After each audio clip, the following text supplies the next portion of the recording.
The Jake Asman Show will begin shortly. Thanks to all these great Patreon members who help support the show. Get your super chats ready. Jake will be here in just a moment. If you love the New York Jets, this is the place to be.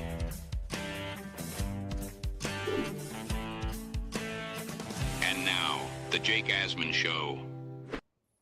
Jets reporter Nick Faria says the draft hinges on the Jets dominating two positions. Is he right? Nick's going to join us. We'll debate that and much more. It's a Friday. It's the Jake Asman Show. Second show on the day, and it starts right now. Man, our Jets are primed to win another offseason, baby. We bleed Jets green each and every day. Will the playoff drought finally end? Kings of the offseason, baby. This is what we do. At least we have Garrett Wilson. We have Brees Hall. Please subscribe and hit the like button below. Super chat, baby. Cut the line. We have Sauce Gardner. We have Quinn Williams. Prepare to be underdogs. Now it's time to talk all things New York Jets. It's the Jake Asman Show. Here we go. Here on a Friday. Click the like button. Click the subscribe button. And a reminder to join the Patreon. There's just a few days left in the month of March. So if you want your name added to the countdown ticker for the month of April, join the Patreon. You also get 10 raffle entries if you join for the entire year. You get bonus shows, discounts in the merch store, a bunch of other perks as well. It's a great way to support this channel. Patreon.com/Jake Asman Show. Let's say hello right now to Jets reporter with JetsXFactor.com. That's right. Robbie Sabo was like, I need to hire this guy. And now he contributes for that great website. Nick Faria joins us now in his weekly spot. Nick, how are you? And wow. Okay. Would you say that your appearances on the show got the attention of one Robbie Sabo? I think that's certainly part of it. I think it's the work I've done the last couple of years. I do want to stress I'm still with Athlon, but that's more of an NFL wide-ranging league source type of thing. But all Jets content now moving to Jets X Factor. It's been a crazy ride. It has been. Now, right off the top, I'm going to play something for you, and I need your initial reaction. So your last appearance was one for the ages. And I would say that your last appearance is now going to be, what's the word I'm looking for? Like immortalized in ASMANIAC lore, in ASMANIAC history. Your appearance, it led to this moment that will now be played over and over and over again.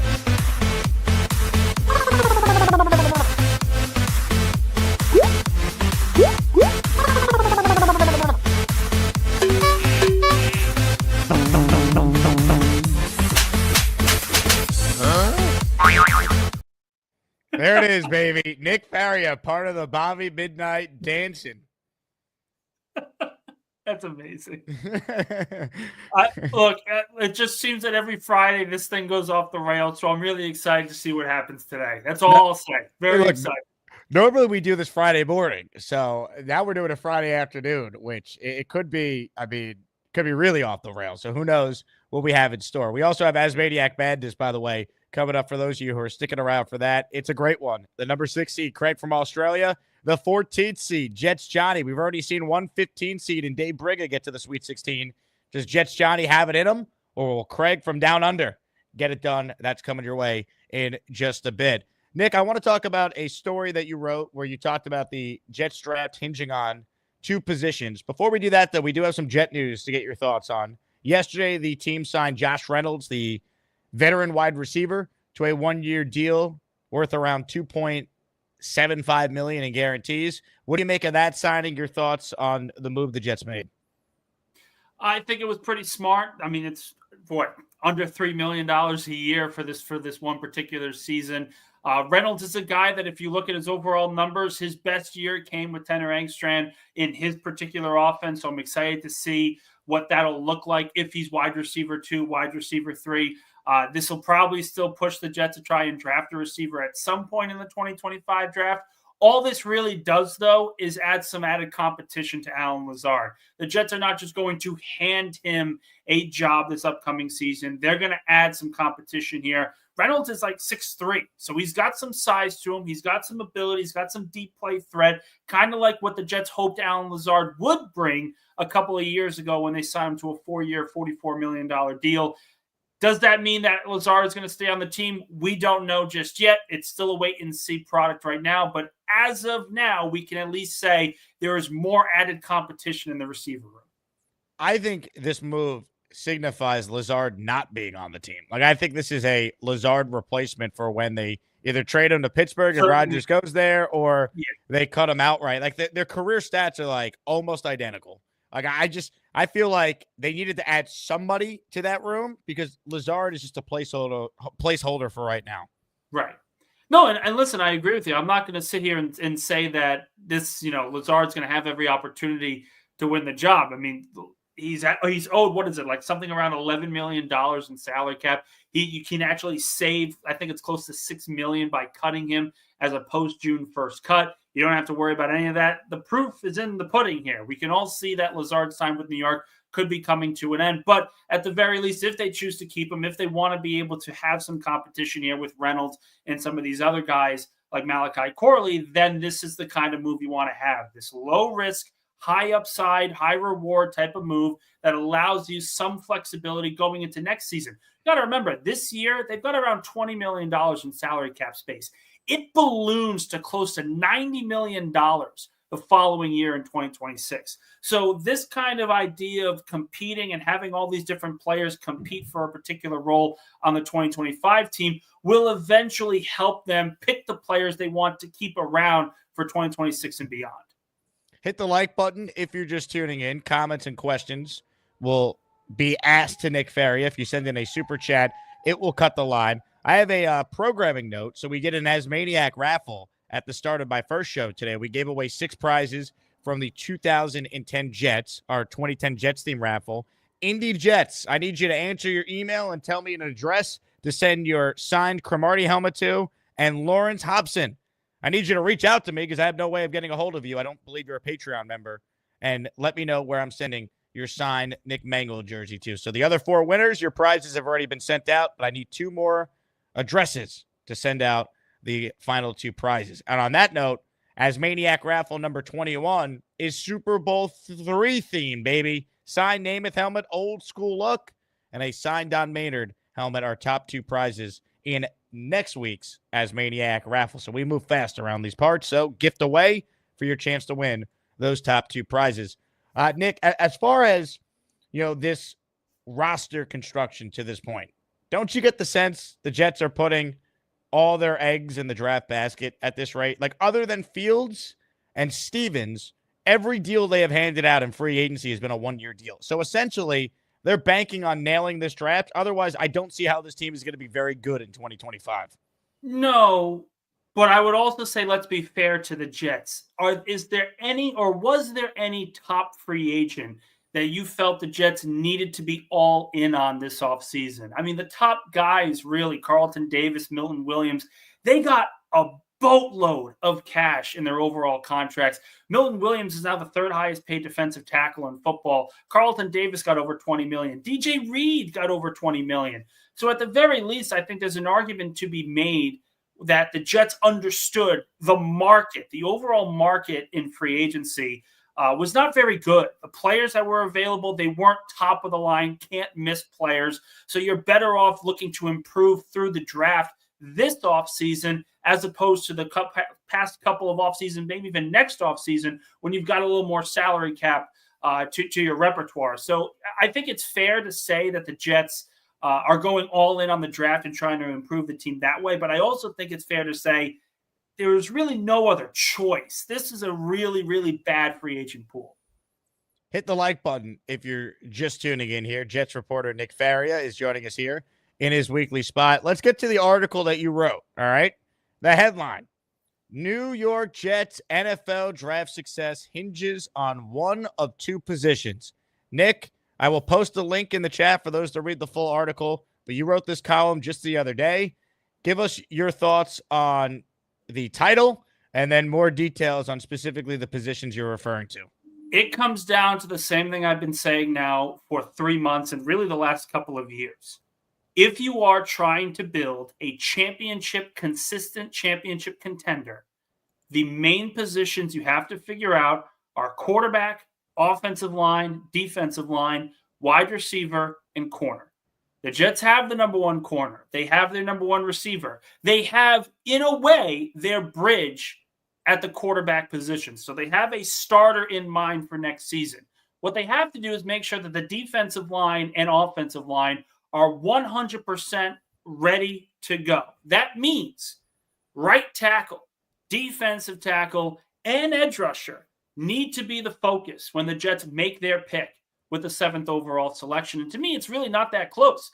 Whether it's Armand Membu, whether it's Will Campbell, whether it's Mason Graham, you have to focus on these type of players because as we have seen over the last couple of years, the Chiefs, when they went on their 2-title run, Philadelphia this past year, dominating the Kansas City Chiefs in the trenches. If you have better players along both the offensive and defensive line, chances are you're going to win a lot of football games, even if you don't have the elite of elite players along at running back or receiver or quarterback for that matter. You look, Patrick Mahomes, most people, obviously everyone will agree, he's a better quarterback than Jalen Hurts, but he looked terrible in that Super Bowl because he didn't have the offensive line protecting him well enough, and Philadelphia's defensive line forced so much pressure. So if you're the Jets and you're focusing on the big positions to just target with the 7th overall pick, it really just comes down to two players and 2 positions, offensive tackle and defensive line. And it's not the tight end position, which what many people want to push at this time. Well, let me push back on that because I agree with the premise of what you're saying.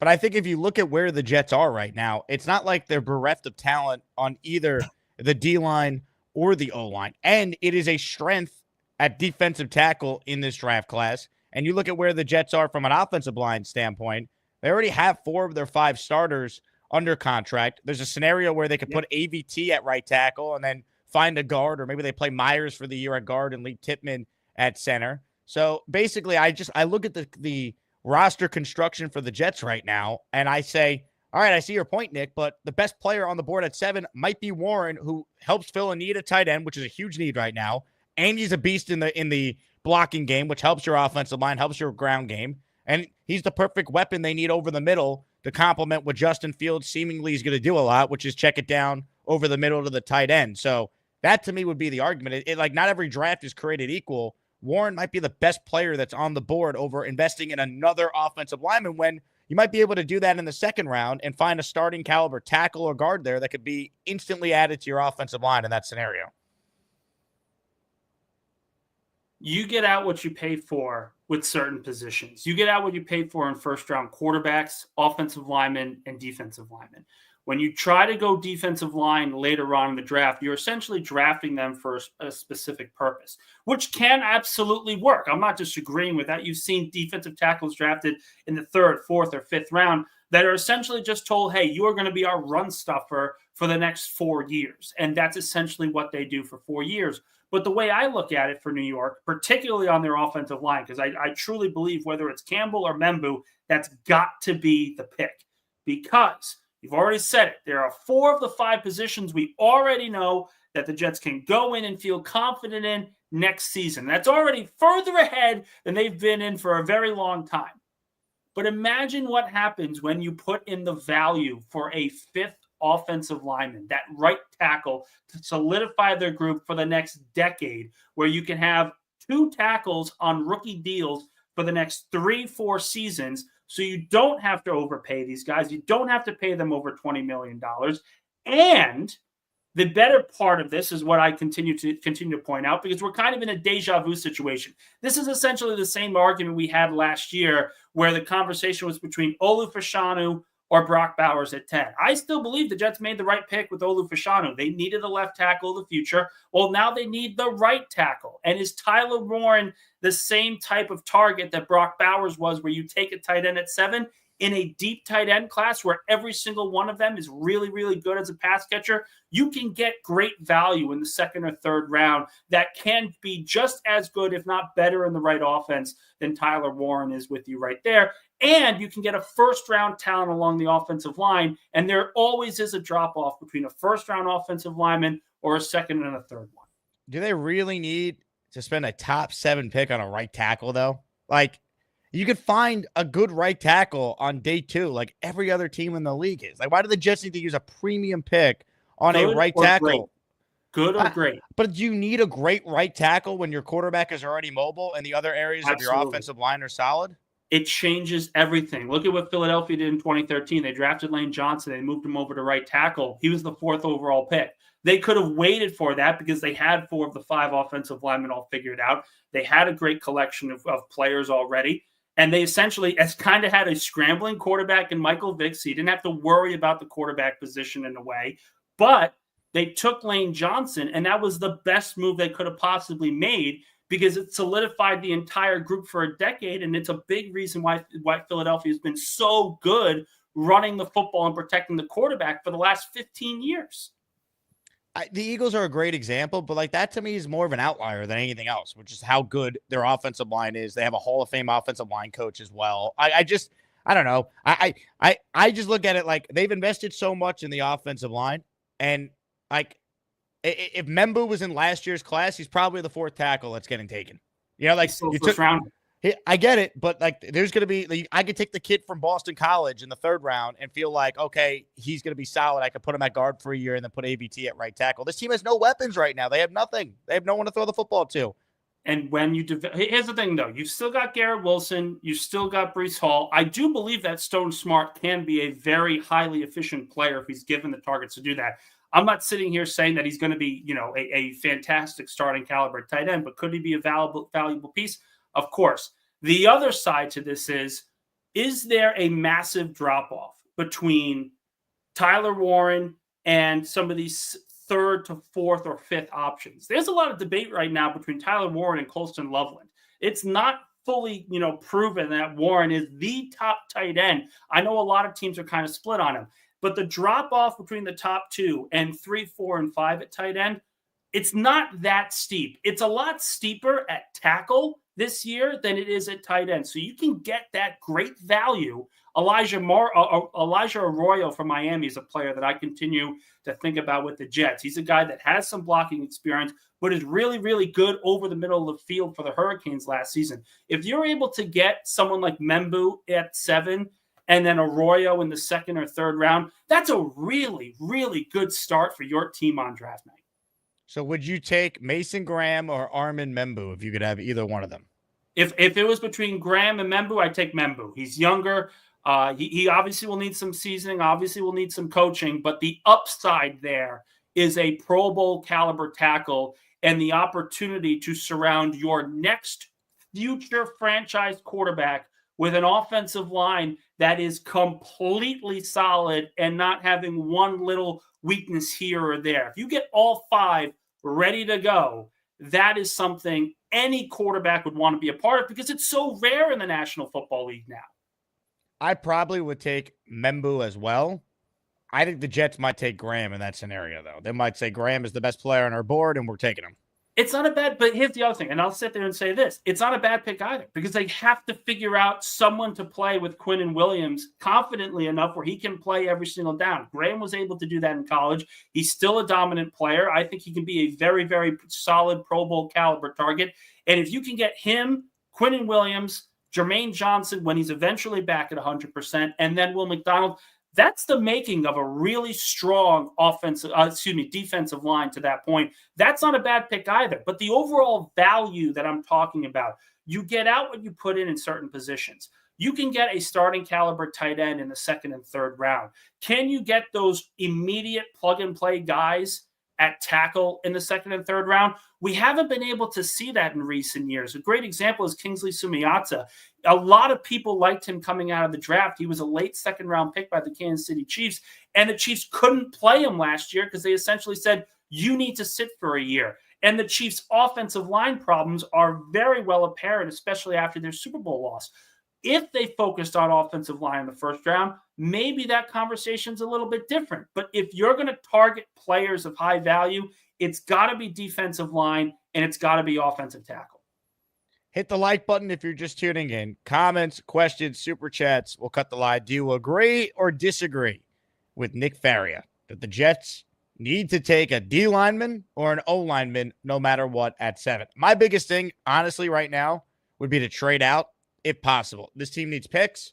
They have had a very lackadaisical offseason as far as filling holes and needs. Like I just don't think the roster is anywhere close to where it was at the end of last year. So to me, give me extra picks and trade out if possible. I don't know who's trading up, but if there's a way to make a deal and accumulate draft capital, I would do that if I was Darren Muji. Not necessarily a wrong idea either. Accumulate some extra draft picks, but you're still going to be able to get a top flight player, whether it's at a position of value or you kind of put yourself in a better position to draft a tight end.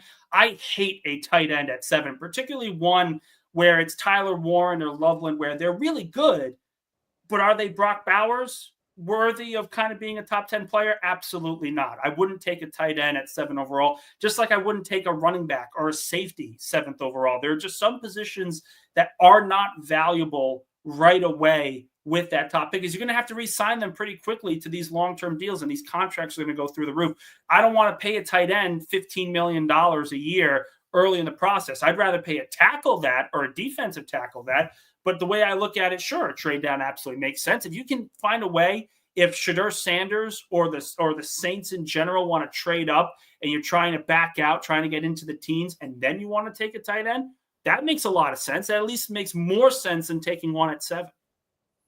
Did somebody say Brock Bowers? Did somebody say Brock Bowers?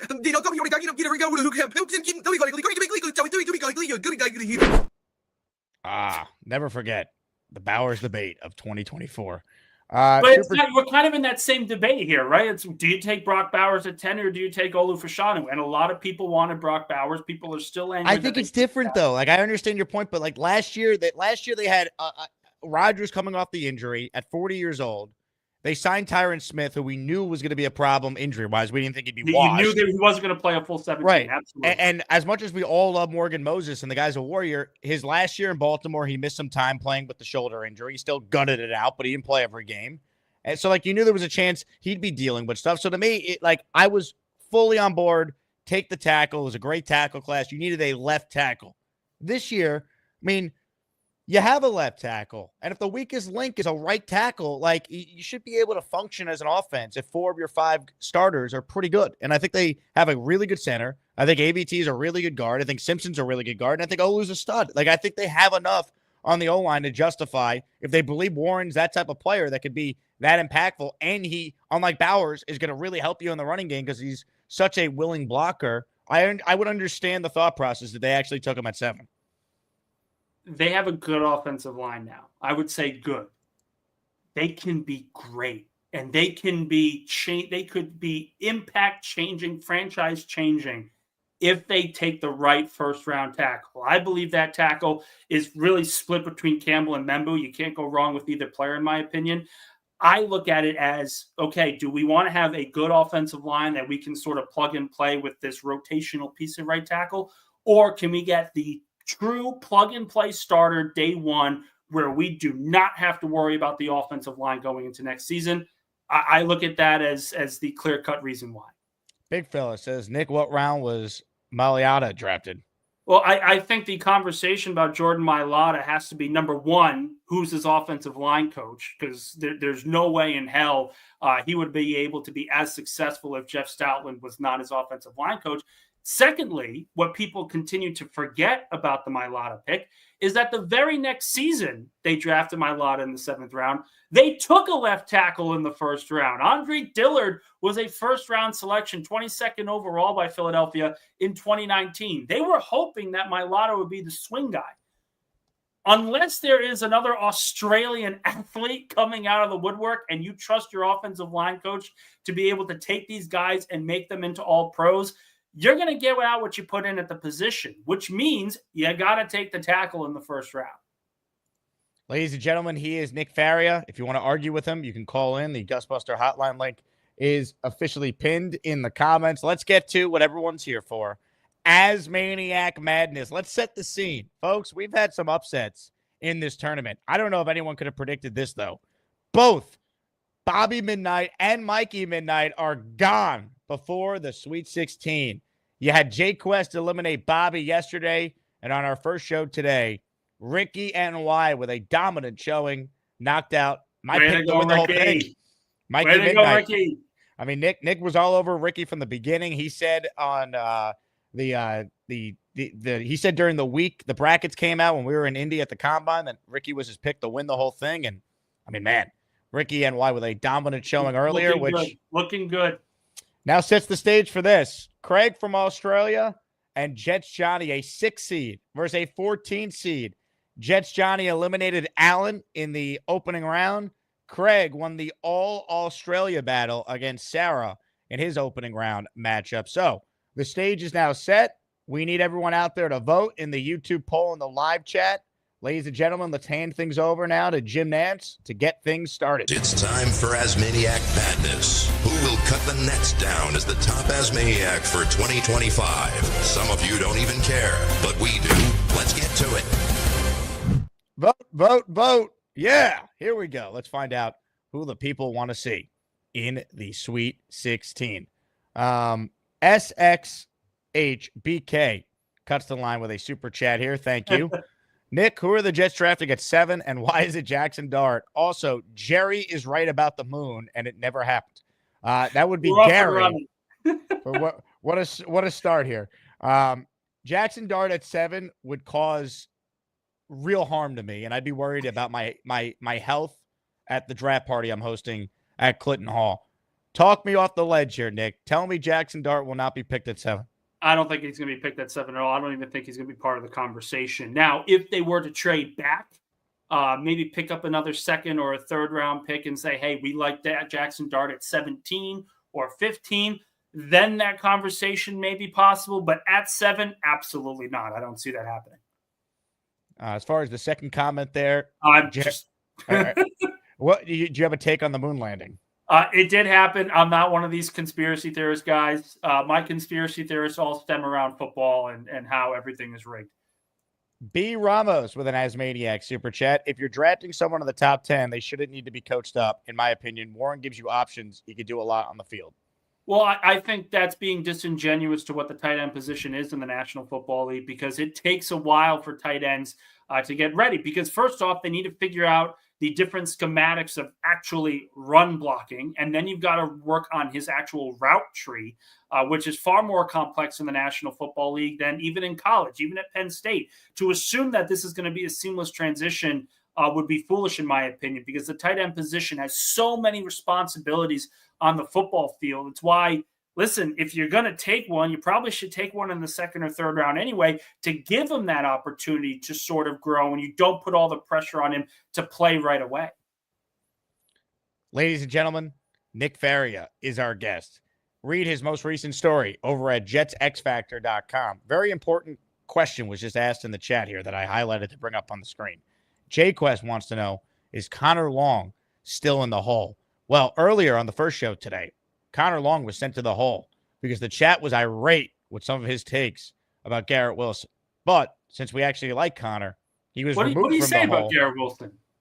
He called him the worst player ever. No, I'm just kidding. I think he called him average, and I don't know. It was a whole thing. But anyway, Connor wasn't sent to the hole for that long. In fact, Connor is here out of the hole, and he's our first caller today. Connor, tell everyone that you're safe and out of the harm from the hole. First off, I appreciate you guys having me as always. And yeah, I'm okay. And Nick, I think you actually might have agreed with my take. My take was that Garrett Wilson is an average to slightly above average wide receiver 1 in this football league. No, I'm not calling. I look at him kind of. It was about contracts. It had to do with contracts, though, overall, and how much I would pay him based on his production. I said I would feel more comfortable giving him the Devonta Smith, Jalen Waddle type money. 3-year deal, you can get out of it after 3 years, rather than the Amon-Ra St. Brown 4 for $120. He's a wide receiver 1. Devontae and Jalen Waddle, if you put him on any other team, they're wide receiver 1s. I think he gets 30. I think he's a top 10, top 15 receiver in this game. I'm not going to sit here and say that he's, overrated like one person said. But certainly I will say that this is probably the one year where he's going to have more pressure on him than ever because of the sort of rift that happened with Aaron Rodgers. He's had all these different quarterbacks, all these different concerns, and he essentially was given his college quarterback. He was given the guy he's played with before. So if he can't make it work out here with him and he's still upset and his body language is still frustrated, then that conversation needs to at least happen to at least apply a little bit more pressure on Garrett Wilson, the leader. But do I think he's not worth 28, 30 million? No, he's certainly worth that. He's a wide receiver one. I think it's just a matter of giving him the money that he is owed, and he will eventually get as a New York Jet.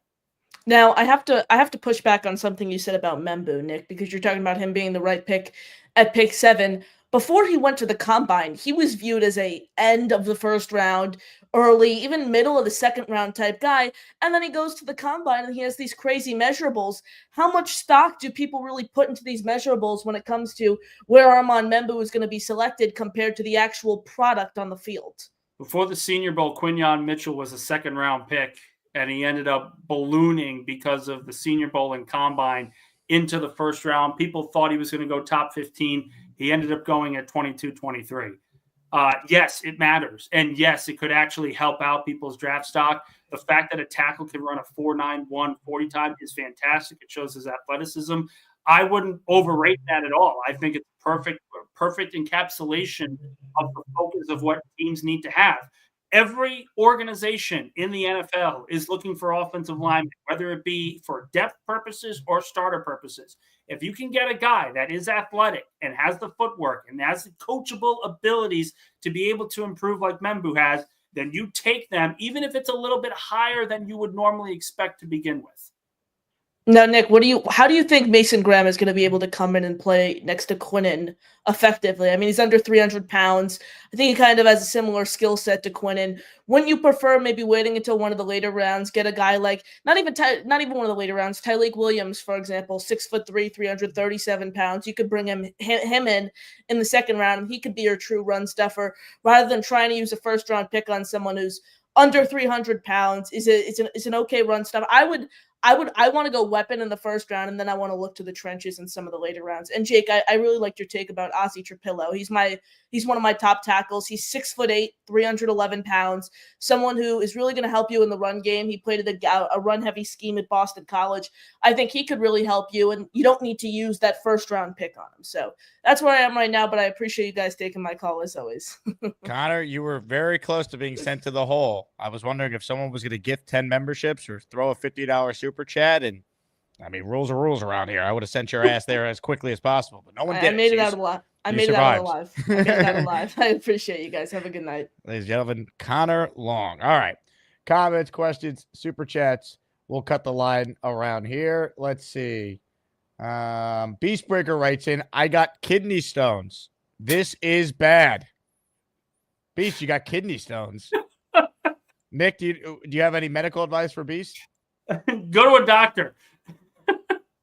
Seems like a smart thing to suggest. Ladies and gentlemen, let's check in right now with Mr. Stones himself and hopefully get some answers if Beast is going to be okay or not. Joining us right now is the aforementioned Beastbreaker. You know what time it is? A Beastbreaker 666. Incredible. All right. Where do we go from here? Where do we go from here? I just found out I have kidney stones. Not a good sign for me. That's due to stress, a lot of aggravation, and especially nerve damage. Especially right here, all nerve damage, and that's bad. See, I've been around a long time, and I've been through hell and back in more ways than one. But I'm not gonna give up that easy. You're gonna have to kill me first, and I mean kill me. You'll have to take guns, bullets, and knock me out my ass until I'm dead. And if I'm 6 feet under, I'll crawl my ass out of the grave and keep fighting back. And let me just say this. If I'm going in my grave, there's one thing I'm taking with me to my grave. Read it and weep. the replica Super Bowl III ring that I sent you last month for your birthday. I'm taking that with me. I'm taking that goddamn thing with me because that's my life. Hey, Dave Brigger says, get to a specialist. Don't worry, Mr. Brigger. Let me just say this. I might be tough, but I'm not gonna roll over and die that easy. You'll have to kill me first. And I mean it, you're gonna have to kill me first. And this new guy, let me just say this for everybody. Dave Brigger, nail down that Jets line and tell these bastards, you want to work for your checks, you will apply by the rules. If you don't want to be here, you can leave.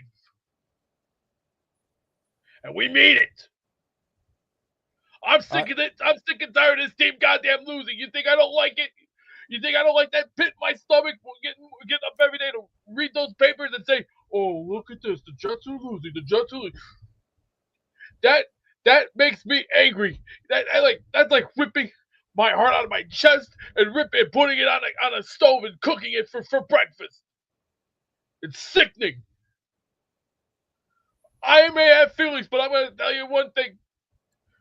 We're going to the goddamn playoffs. And if Aaron Glenn's going to break every bone in this damn team, we're going to do it by breaking backs, breaking bones, and breaking balls. Does it hurt when you pee? Balls. Why don't you just go to a doctor? I've already made plans for next Thursday to go to McNeil and have this checked out one way or the other. I'm not gonna go down that easy. Let me say this. I've been in the ambulance 10 times. I've been in the hospital 160 times. But have I survived still and still walk? Yeah, 160 times? Beast, why have you gone? I had ear infections 5 different times on this side. And let me just say this. I have a documentary on YouTube that will tell it all right from top to bottom because my life has been nothing but tough.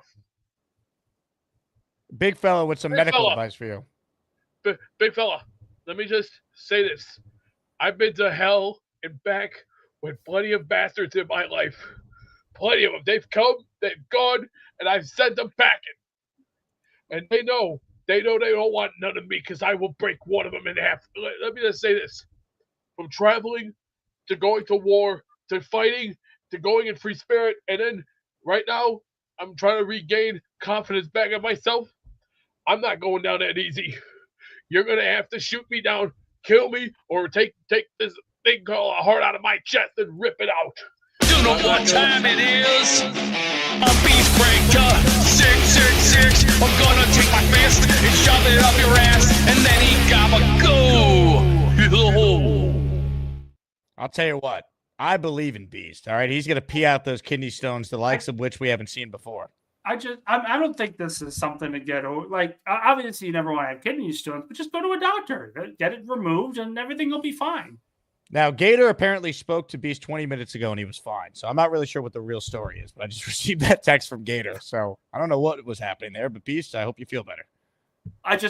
There's some things where you want to be emotional about. This is just, I think it's just a regular procedure. Just go in, get it done, and come out. The hamburger writes in, it's from a lack of hydration. You will be okay. Right. I'm sure Beast will be fine. Ladies and gentlemen, ASMANIAC Madness update. Craig from Australia is up 60-40 on Jets Johnny. Does Johnny have a rally in his bones? Let's check in with him right now. What's up, Johnny? Jake, my brother, how you doing today, man? Johnny, how are you, man? I'm all right, man. You know, the president came out today to see me. You know, he flew into West Palm Beach, Florida to come say hi to me. That's him right there saying hi to me today. You know, so I know I got all of America on my back today. You know, and that's no Diddy, man. That's Trump right there. That was about 10-15 minutes ago, bro. If you would have started this channel a little bit earlier, we would have had Trump live on the Jake Asman show. But you know, I know you're secretly on Team Australia. That's why you started this stream late. So you're trying to sabotage me, Jake. I see what you're doing here, but it's okay because we're Team America all the way. Win, lose, or draw. How did I start it late? It started after 4:30. Jake, you know what you did, man. Come on, what man. What did I do? I didn't do anything. You know what you did, man. It's all good though. I still love you, bro. You know, if Jets Johnny loses and he tries to I don't know, fight the results. No, What would no, that absolutely process not. be like? No, no, no. I got faith in the Asmaniacs. I got faith in the poll. You know what I'm saying? So there's no going back on what the people say. So if the people vote Craig through, I'm with it. You know what I mean? So I'm not gonna switch up. Well, I don't know what I did, Jets Johnny. Maybe one day I'll figure it out. But I'm rooting for both of you guys to compete because I want what to me, the best scenario is overtime, which we somehow were able to get earlier this week in the all-time matchup between One Punch Briga and D's Nuts. That's what I'm rooting for every matchup. I want OT. Well, Who won that let's hope we can pull that out. Who won, Nick? One Punch Briga needed a 3-minute overtime session to win. It was insane. That was epic. You missed that, Nick? You didn't catch that I one? guess so. I guess so. It's been crazy. It's been a crazy couple of weeks. Yeah, that was an insane matchup. Dave Brigger's the man, though. He pulled it out. So nothing but respect for the man, Dave Brigger. So what were we talking about today as far as the Jets? What was the topic, Nick? What were we bloviating about? Nick is arguing that the Jets should either draft a D lineman or an O lineman at 7, and I said I'll make the case for Tyler Warren because I think that kind of fits what they need right now. Yeah, or so a different weapon. Unfortunately, I kind of agree with Nick, which might kill my chances here today, but I kind of agree with Nick. Only for the fact that it's not that Tyler Warren's only done it for 1 year. That's not the reason why I don't like him. But I prefer consistency. I prefer a guy who's done it multiple years if I'm going to take him with the top 7 pick. And the way I see it is if you take Armin Membu, there's no question. I feel like you could put that guy in, you could coach him up, and he's there, and he's going to be a starter for a very long time for us. You take a guy like Tyler Warren, you're hoping that he can continue what he did last year, and you're hoping that he can, build off of that, which, obviously if AG and Muji believe in him, I'm all about it, because I think he is worth a top pick, but when you're picking at 7, you're splitting hairs, right? So it's just when we're coming down to the nitty-gritty, I prefer Membu just a little bit more than Tyler Warren because I feel like we're gonna get stuck at 7 no matter what. Like we're not gonna be able to trade back. I don't see who's gonna really trade with us. So I feel like we're stuck at 7. And if I'm stuck at 7, I feel like Membu and Warren will both be there. And if I had to choose between the two, I feel like I would go Membu over Warren. And get a weapon later on in the draft. Jets Johnny, totally fair. I just feel like unless they are able to, somehow trade back, I think they're going to end up doing exactly what you're saying. I think they're going to take either Graham or the best offensive tackle that's there. That's just my feeling right now. It's going to be the right pick, in my opinion, too.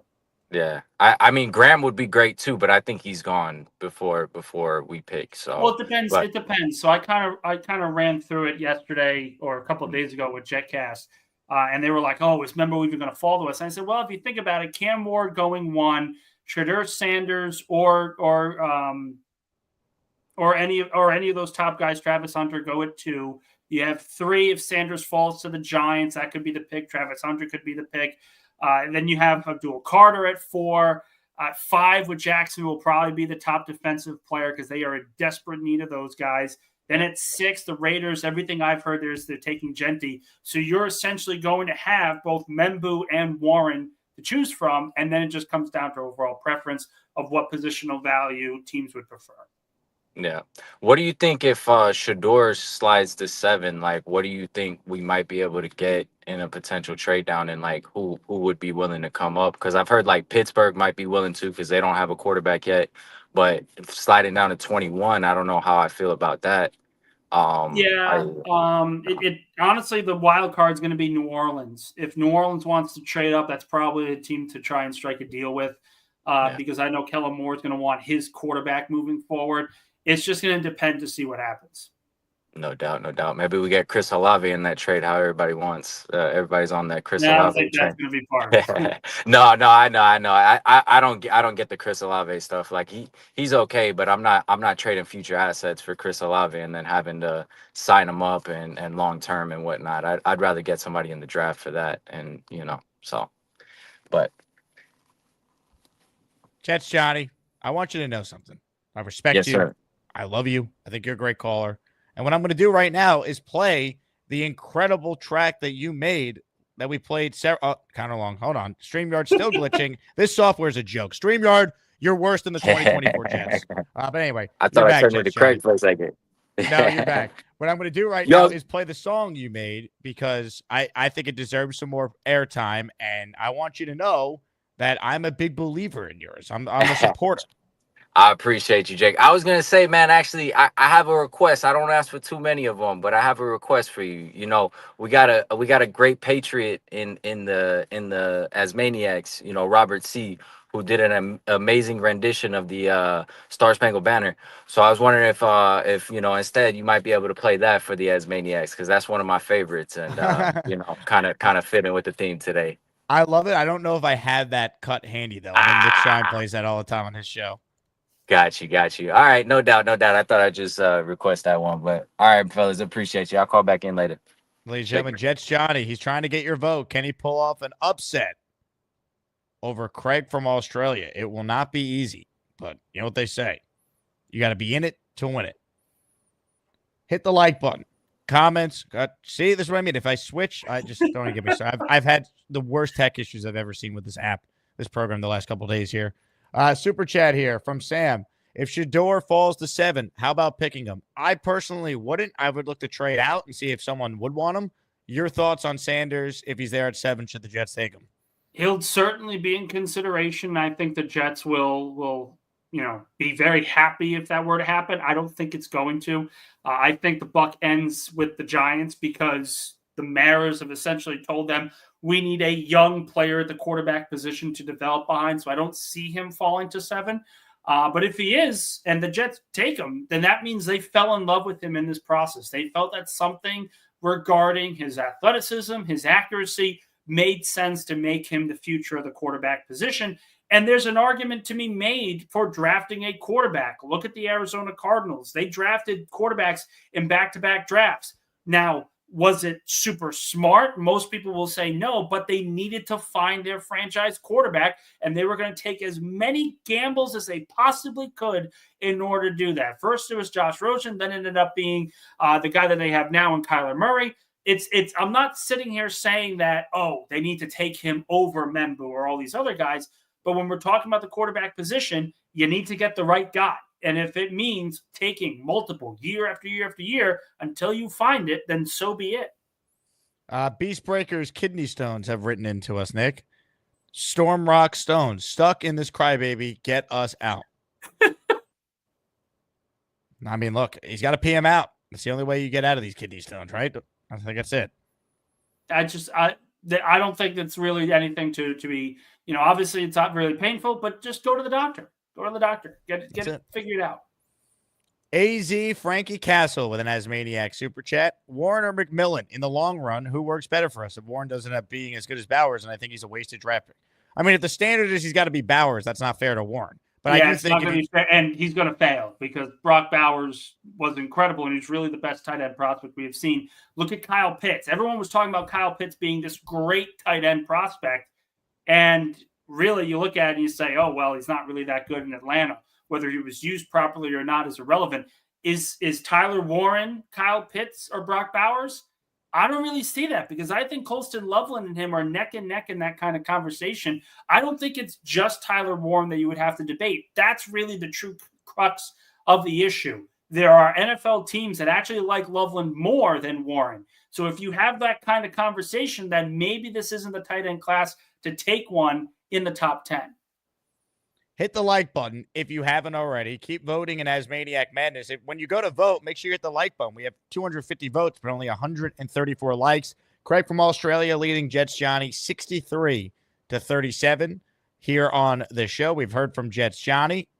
If Craig from Australia calls in, we'll put him on the show as quickly as we can. As far as the other scenarios for the Jets in the draft, what do you think they would do if both Membu, Campbell, and Graham are not there at 7? Who would they pick? And is the quarterback available? Is Sanders available? Let's say he is for the sake of this conversation. I think the conversation would move to Shedeur Sanders or trading back in the draft. Seeing if someone wants to jump up and take him, whether it's New Orleans, whether it's the Pittsburgh Steelers, whatever happens here with Aaron Rodgers will certainly be interesting to say the least. But if a team tries to trade back and then they want to take a guy like Warren or a guy like Colston Loveland, then you have my full approval, because I think that would be quality value at the position, because they are first-round talents. But are they top 10 talents? Absolutely not. That's the big thing here we're talking about. We're talking about true value at certain positions in the draft. Warren and Loveland are first-round picks, but they are not top 10 picks. Folks, we've gone too long without any memberships being gifted. We have 2 awesome prizes for next week's ASMANIAC raffle. A Joe Namath old-school sign helmet and a Don Maynard sign helmet. Those are the top 2 prizes. So I took matters into my own hands. I said, you know what? I'm going to gift channel memberships. So I gifted 5 memberships to get us going here. And if you received a membership, I'm not entering myself in my own raffle. I'm entering whoever received the membership in the next ASMANIAC raffle. So when I get to gift memberships, I get to play the video I want to play. And I know exactly what needs to be played right now.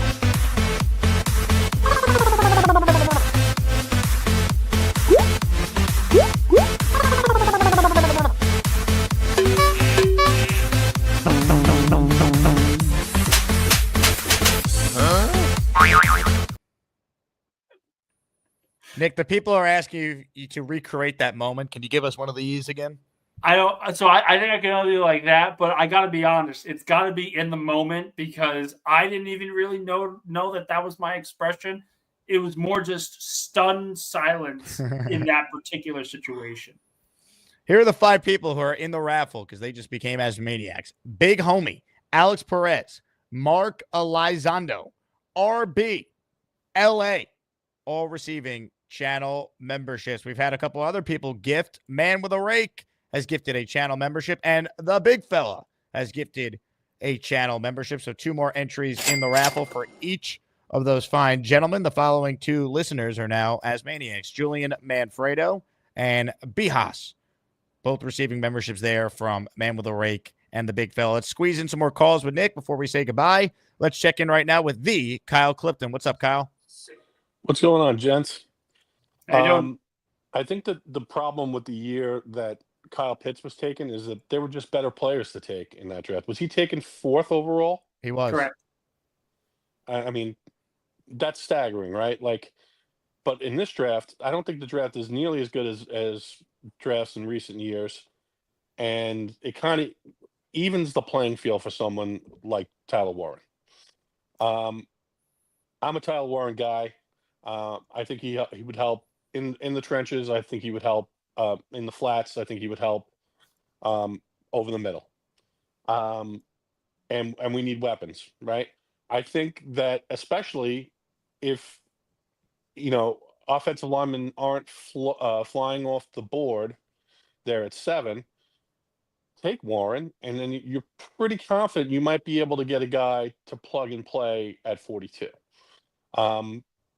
Whether it's a guard or at right tackle, because AVT can slip out.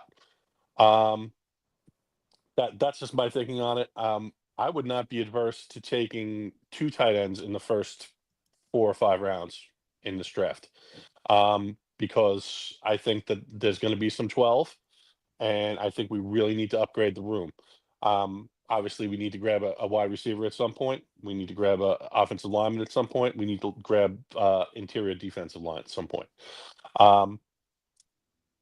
As far as ASMANIAC Madness goes, gentlemen, I know that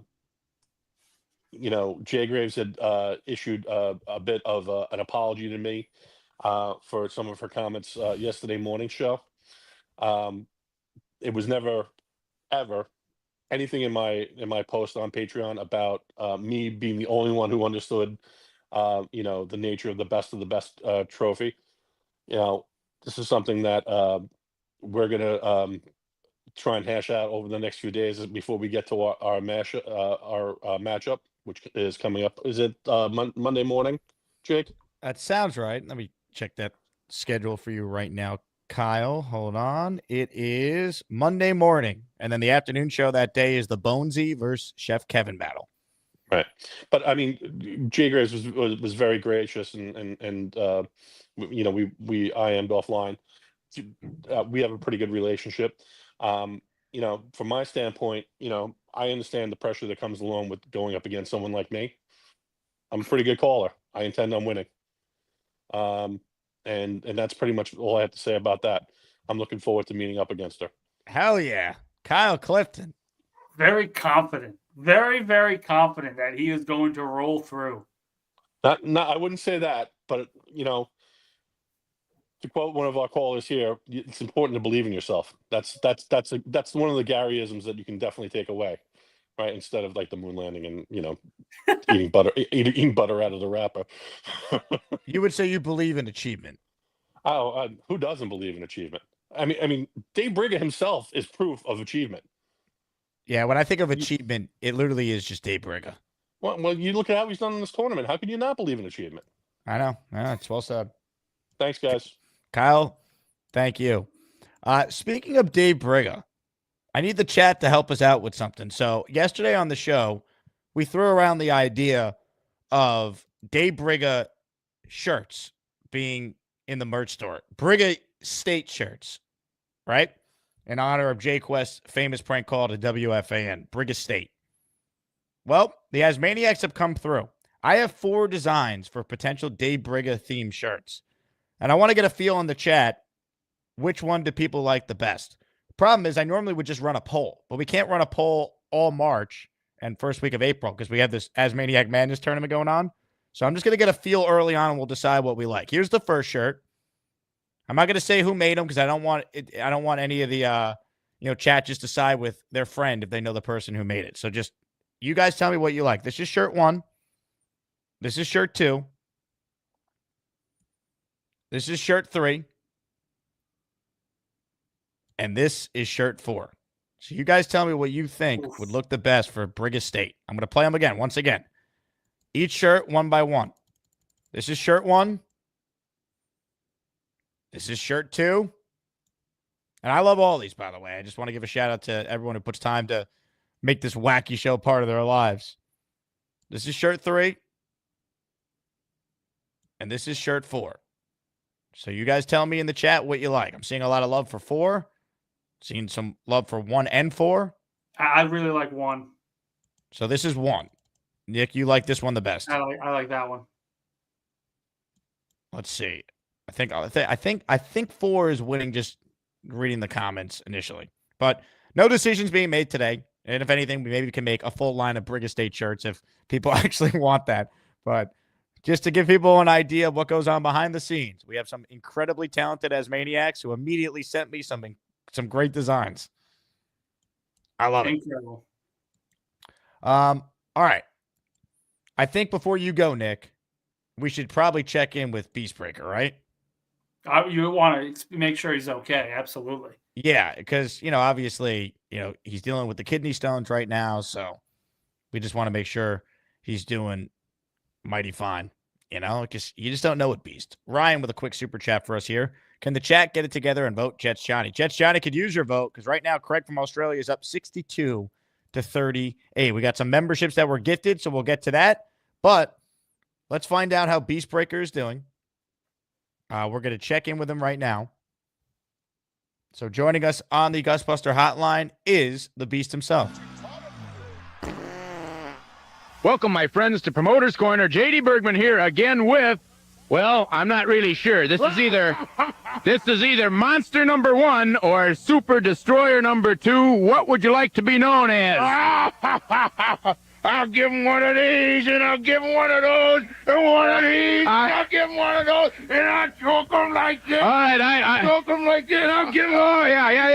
I believe you, but we got to know who are you? Who are you actually? Who are you? What's your name? One of these. Yeah. Okay, I understand. Hey, yeah. That will be it. My what? Let's get the official word. All right, so he's sleeping. That's good. Can you pee out kidney stones when you're sleeping? I have no idea.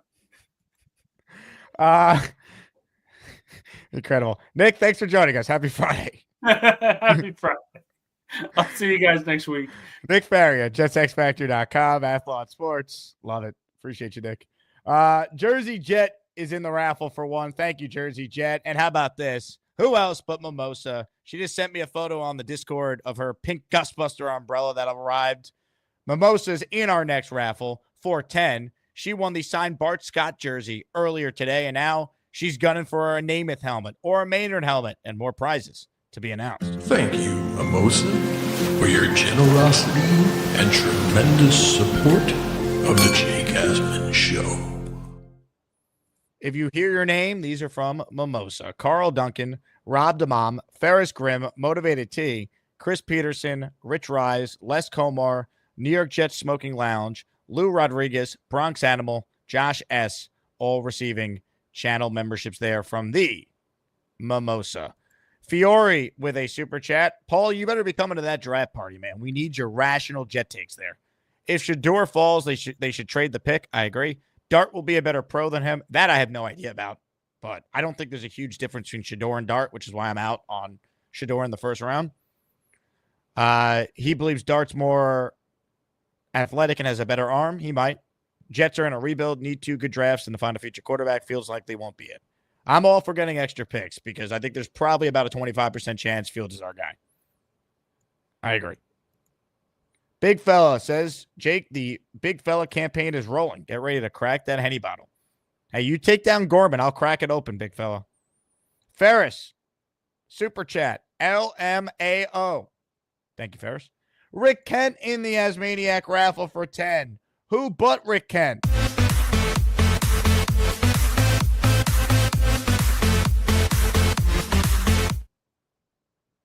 Here we go. Jamarcus Richardson, David D, JC Jets, Jorge Galvez, Mr. Roberts, Donald Wallace, Ray Danger, Terrence Lewis, Sean David 10, and Ed Vargas, all receiving channel memberships there from the great Rick Kent. Rick, when it comes to the old school Jet stuff, that's what gets Rick Kent going in these Asmaniac raffles. I love it. He had a lot earlier when we announced the Namath helmet on the first show and the Maynard helmet. We got more coming too.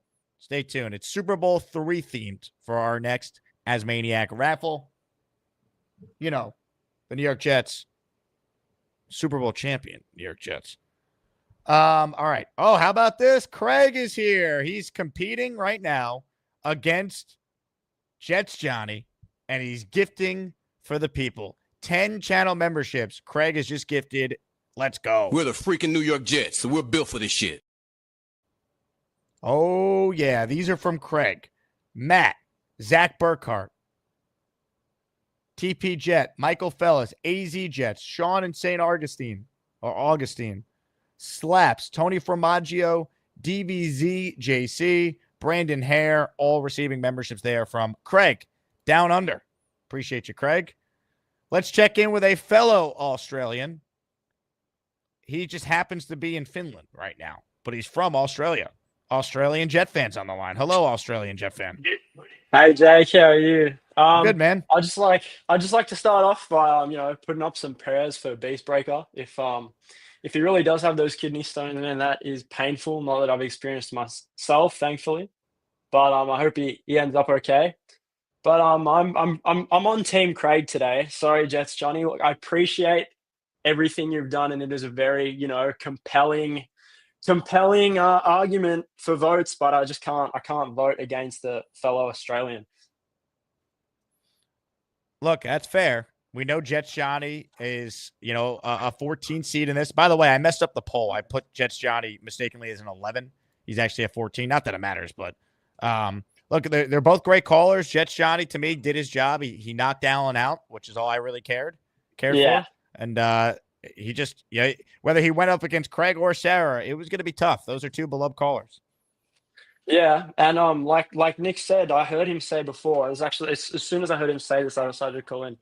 He asked if there were any Australian talents in the woodworks, and I thought that I would just say that if the Jets need someone, they can always call me. I'm ready. I'm ready to come play. What position would you play? I'll play any position. Any Can position. Can you play both sides of the ball like Knoble? I reckon I can. Okay. Yeah, from college. Yep. But also on more important things, I think it's my thing said I was gonna call him before, but on the last show, but I ended up having to leave because I didn't have time. But look, I think that we need to pay Garrett Wilson. Like, I get what the kid's saying, but I think Garrett Wilson is a fringe top 10 receiver in the league at the moment. He's never been a part of a top half offense. Like, every single offense he's played in has been ranked in the bottom half of the league. You know, like you always say, he has a high give a shit meter. And when it comes to free agency, you have to overpay. Like, it's just a fact. You look at any guys that have a big market after them, they always get overpaid. So I wouldn't be taking any risks mucking around with Garrett Wilson, especially with the rumors that he's already been unhappy once, you know. I would just pay him. Like, I think he's a top 12 receiver in the league. I think there are some really good receivers in the NFL. Like, and I think it's more so about like how good the position is at the elite level than like, oh, he's not elite because he's not top 10. Like, okay, if he's 12, does it make a difference? You pay him. Like, he's really good. He's a solution, not a problem. 10. Yeah. He's only got more upside. Like, watching this guy, he's a freak. It's not every day you see a guy that can catch a ball like Garrett Wilson. Like, I just don't think it's a talent you can pass up on. Let's talk about your ceiling. What's going on there? Is that an effect, or this is actually what it looks like in your room in Finland? Well, this isn't actually my room. There are the lights there. There's a big speaker. This is like where my uncle works. Like, this is like his kind of like work studio. He's got his computer and stuff in there. He works from home. He's always in there. Does he work in a strip club? No. I guess this is just kind of like the party room. I was actually in the middle of practicing a DJ set before you picked up my call. But yeah, no, there's pretty much everything in here. There's speakers, lights, pinball machines, everything. Yeah, it feels like I'm at like a nightclub right now. Like where are the chain smokers? They should be performing. I mean, like, that's the vibe. I mean, it definitely helps add to it. But I have another story. I have a story as well, quickly to tell. So I was talking to this girl the other day, right? And she asked me if I, watched any shows, and I sat there and I thought, not sure. So I told her I watched the Jake Asman show because that is the #1 show going around. Thank you. I don't know if she knew what it was, but hopefully she does now. And hopefully she can vote for Craig. So how did it go with this girl? It was just a conversation. Wasn't really looking for anything more.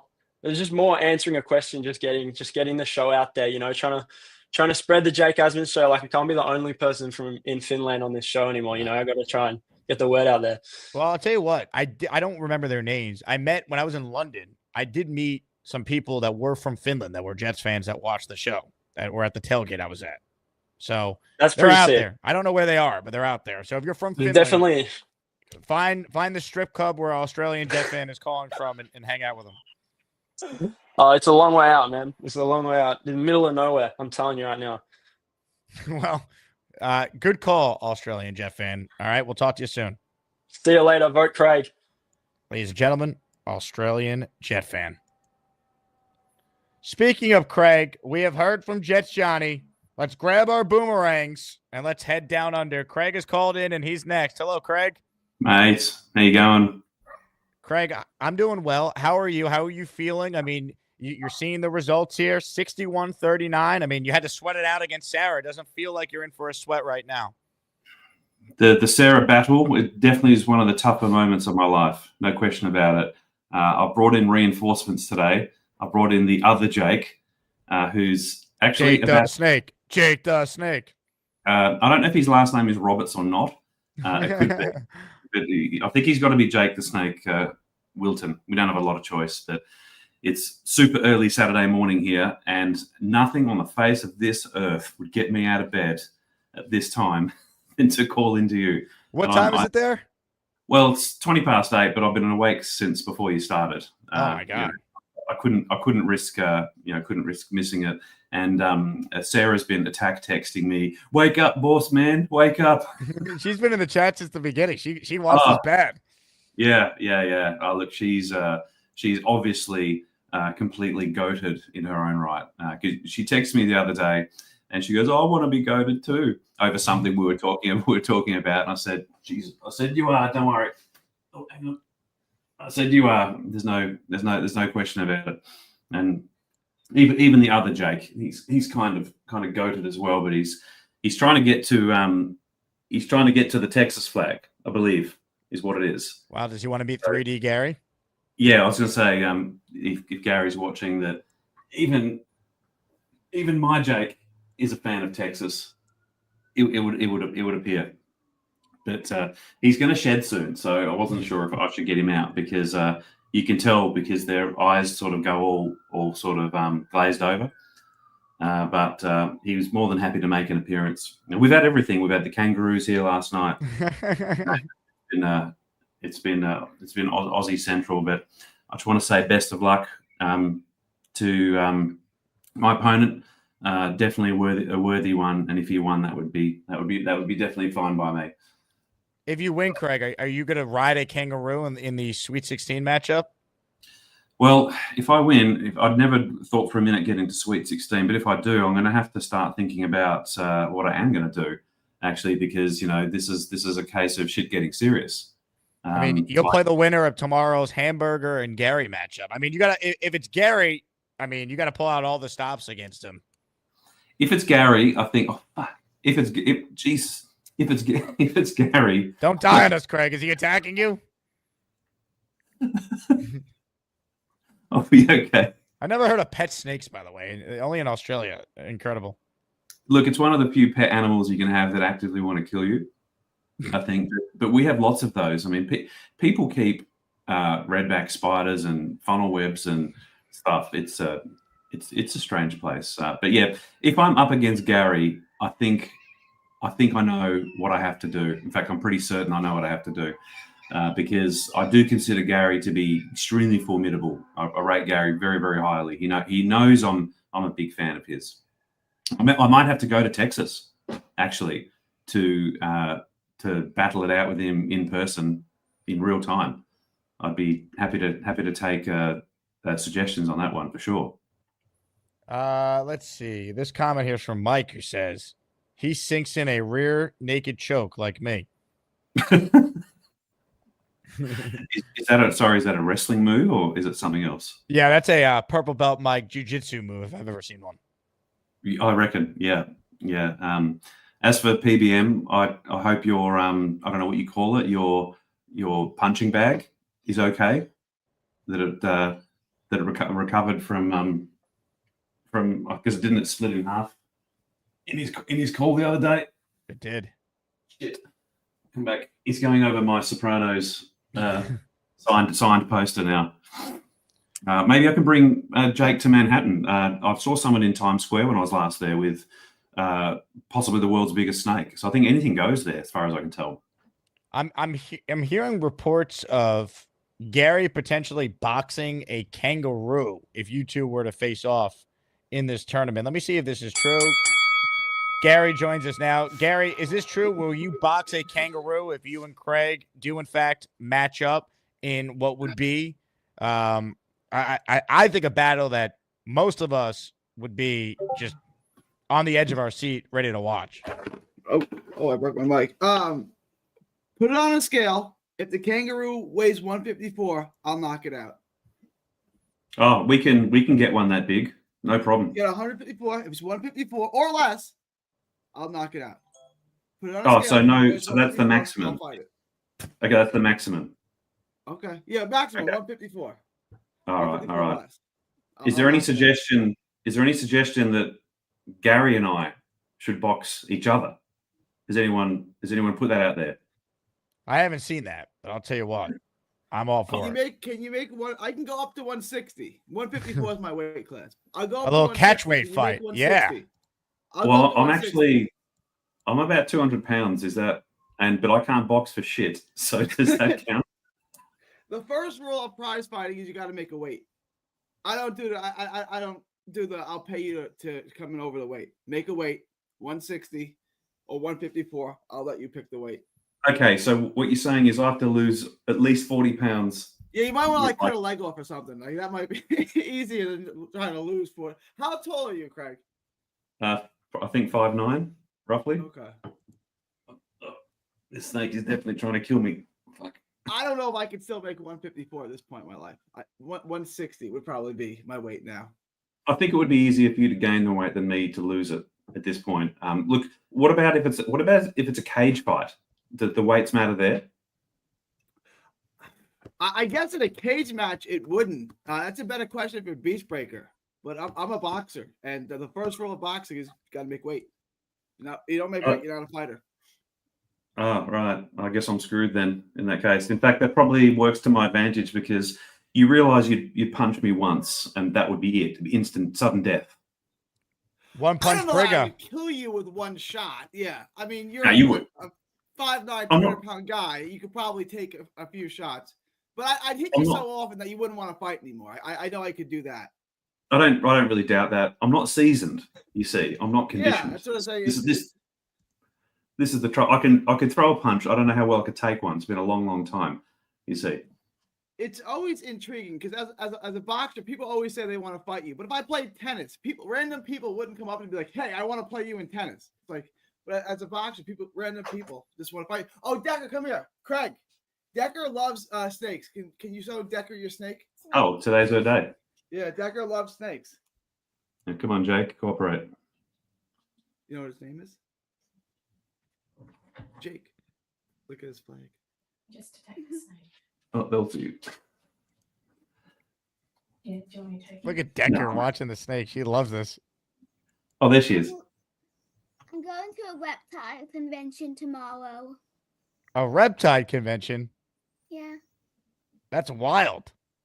That is cool. yeah. He's too afraid. I'm not afraid of snakes anymore. What happened? How did you have hypnotherapy, Gary? What did you do? Oh, did you want to ask her something?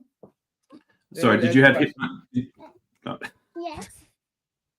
Decker, did I hear your dad say he's afraid of snakes? Is that what he said? He said not anymore. Oh, did he go see a doctor? Do you know what happened? No. Because I hear they do that. They hypnotize people if they're afraid of something. You see, so you don't think that's what happened? No. Oh, okay. Is he taking you to the reptile place? No, my mom. Wow. How come you're not going, Gary? Oh, I'm not going. No, I don't like snakes. My wife can take her. I'm not going. They have other I'm not a snakes. fan. They I have don't other like- I don't like reptiles there. It's not just snakes. Yeah, they're all the same. Anything that crawls around So and this- climbs on the floor. There's bearded dragons. I don't trust a snake. There's bearded dragons. I don't know what that is. You don't know what a bearded dragon? I don't know. They're what like a bearded lizard. dragon- You guys know what a bearded dragon is without Google? Does anyone know what? They're like Yeah. they're like a lizard, and they have that frilly neck. The That most popular lizard. Oh, well, I'm an idiot. I'm sorry. I don't know what a bearded you dragon do is. you do have them there. I have a surprise on the line. We're going to add another young child to this great show and someone from Australia as well. Uh-oh. Sarah and Henry join us now. I knew it. Hello. Hello. I tried. H-Man, how you going, mate? Cannoli. Cannoli, you want to be on TV, Cannoli? You want to be famous? She ain't getting please. up. Oh, she is getting up. I thought she was in a food coma. Come here, Is that an Cannoli. Hi, Henry. Adelaide rose top? Henry, don't show it. Oh. Where are you guys going? You're not coming here, are you? We're on our way to his Oz Oh, is that why he's got the crow's top on? Maniac. Oh, Yeah. let's go. Gary's got Cannoli on the show now. I mean, things are happening right Look, now. Cannoli. folks. Look, Cannoli. Look, you're famous. You're on TV. Wait, Gary, is your dog called Cannoli? Are you my favorite pet dog?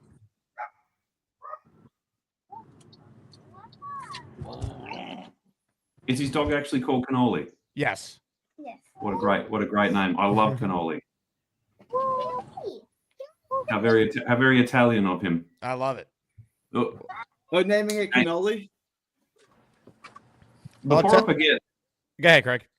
Before I forget, so did I hear Beastbreaker thinks he's got kidney stones? Yes, that's what he has said. Oh, we laser kidney stones every single day here. That's one of our major products. So we need to start a GoFundMe to get Beastbreaker to Adelaide to have his stones lasered live on the Jake Asman show. Is that something we need to do? I'm in. I would love it. Yeah, it's an easy operation, Beast. No incisions. It's called natural orifice surgery. That's all I'll tell you. But a telescope makes its way to your kidney with a laser fiber, and we waste those stones. Hawk has to pick him up from the airport if we're doing this, though. Mate, I'll do the whole video thing all over again if that happens. I love it. All right. So Craig, you're dominating. Sarah, your support for Craig, I think, has certainly helped. We're seeing. No question. 61-39. Now, what I want to do right now, Craig, if you're able to hang out with us, stand by. All right, Sarah, I know you're driving, but I mean, you've done a great job. What I want to do right now is set the stage for tomorrow's matchup because I think it's a great one. We got the Hamburger and Gary in action tomorrow. And the Hamburger, I believe, has what it takes to win. So let's get a preview of the matchup right now as the Hamburger is nice enough to join us. Hello, Hamburger.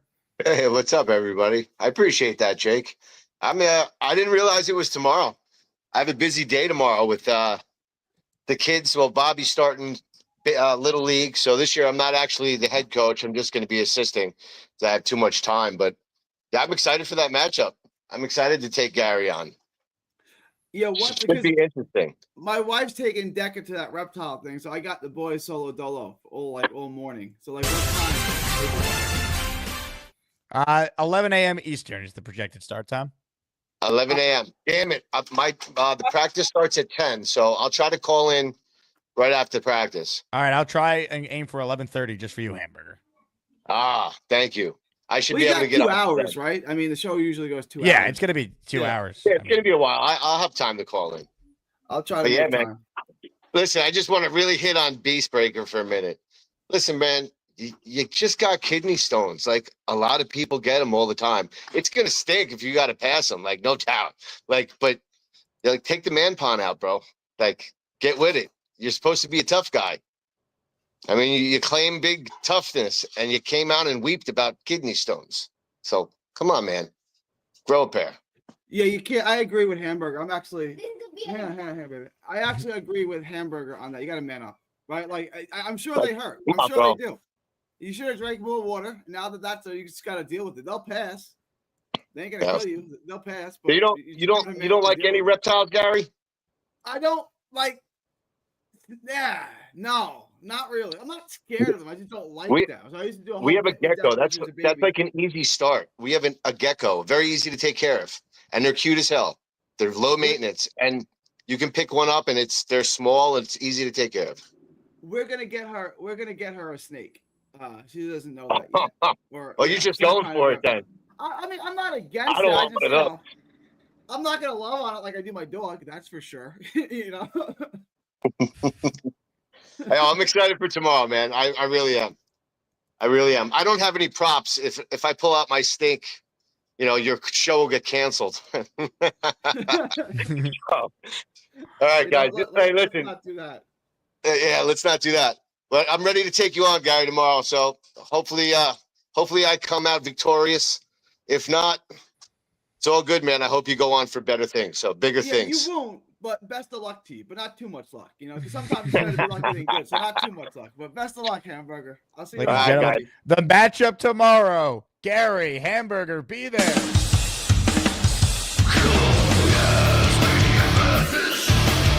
Who's gonna be the best of the bunch? You get to pick the ones who make the show walk.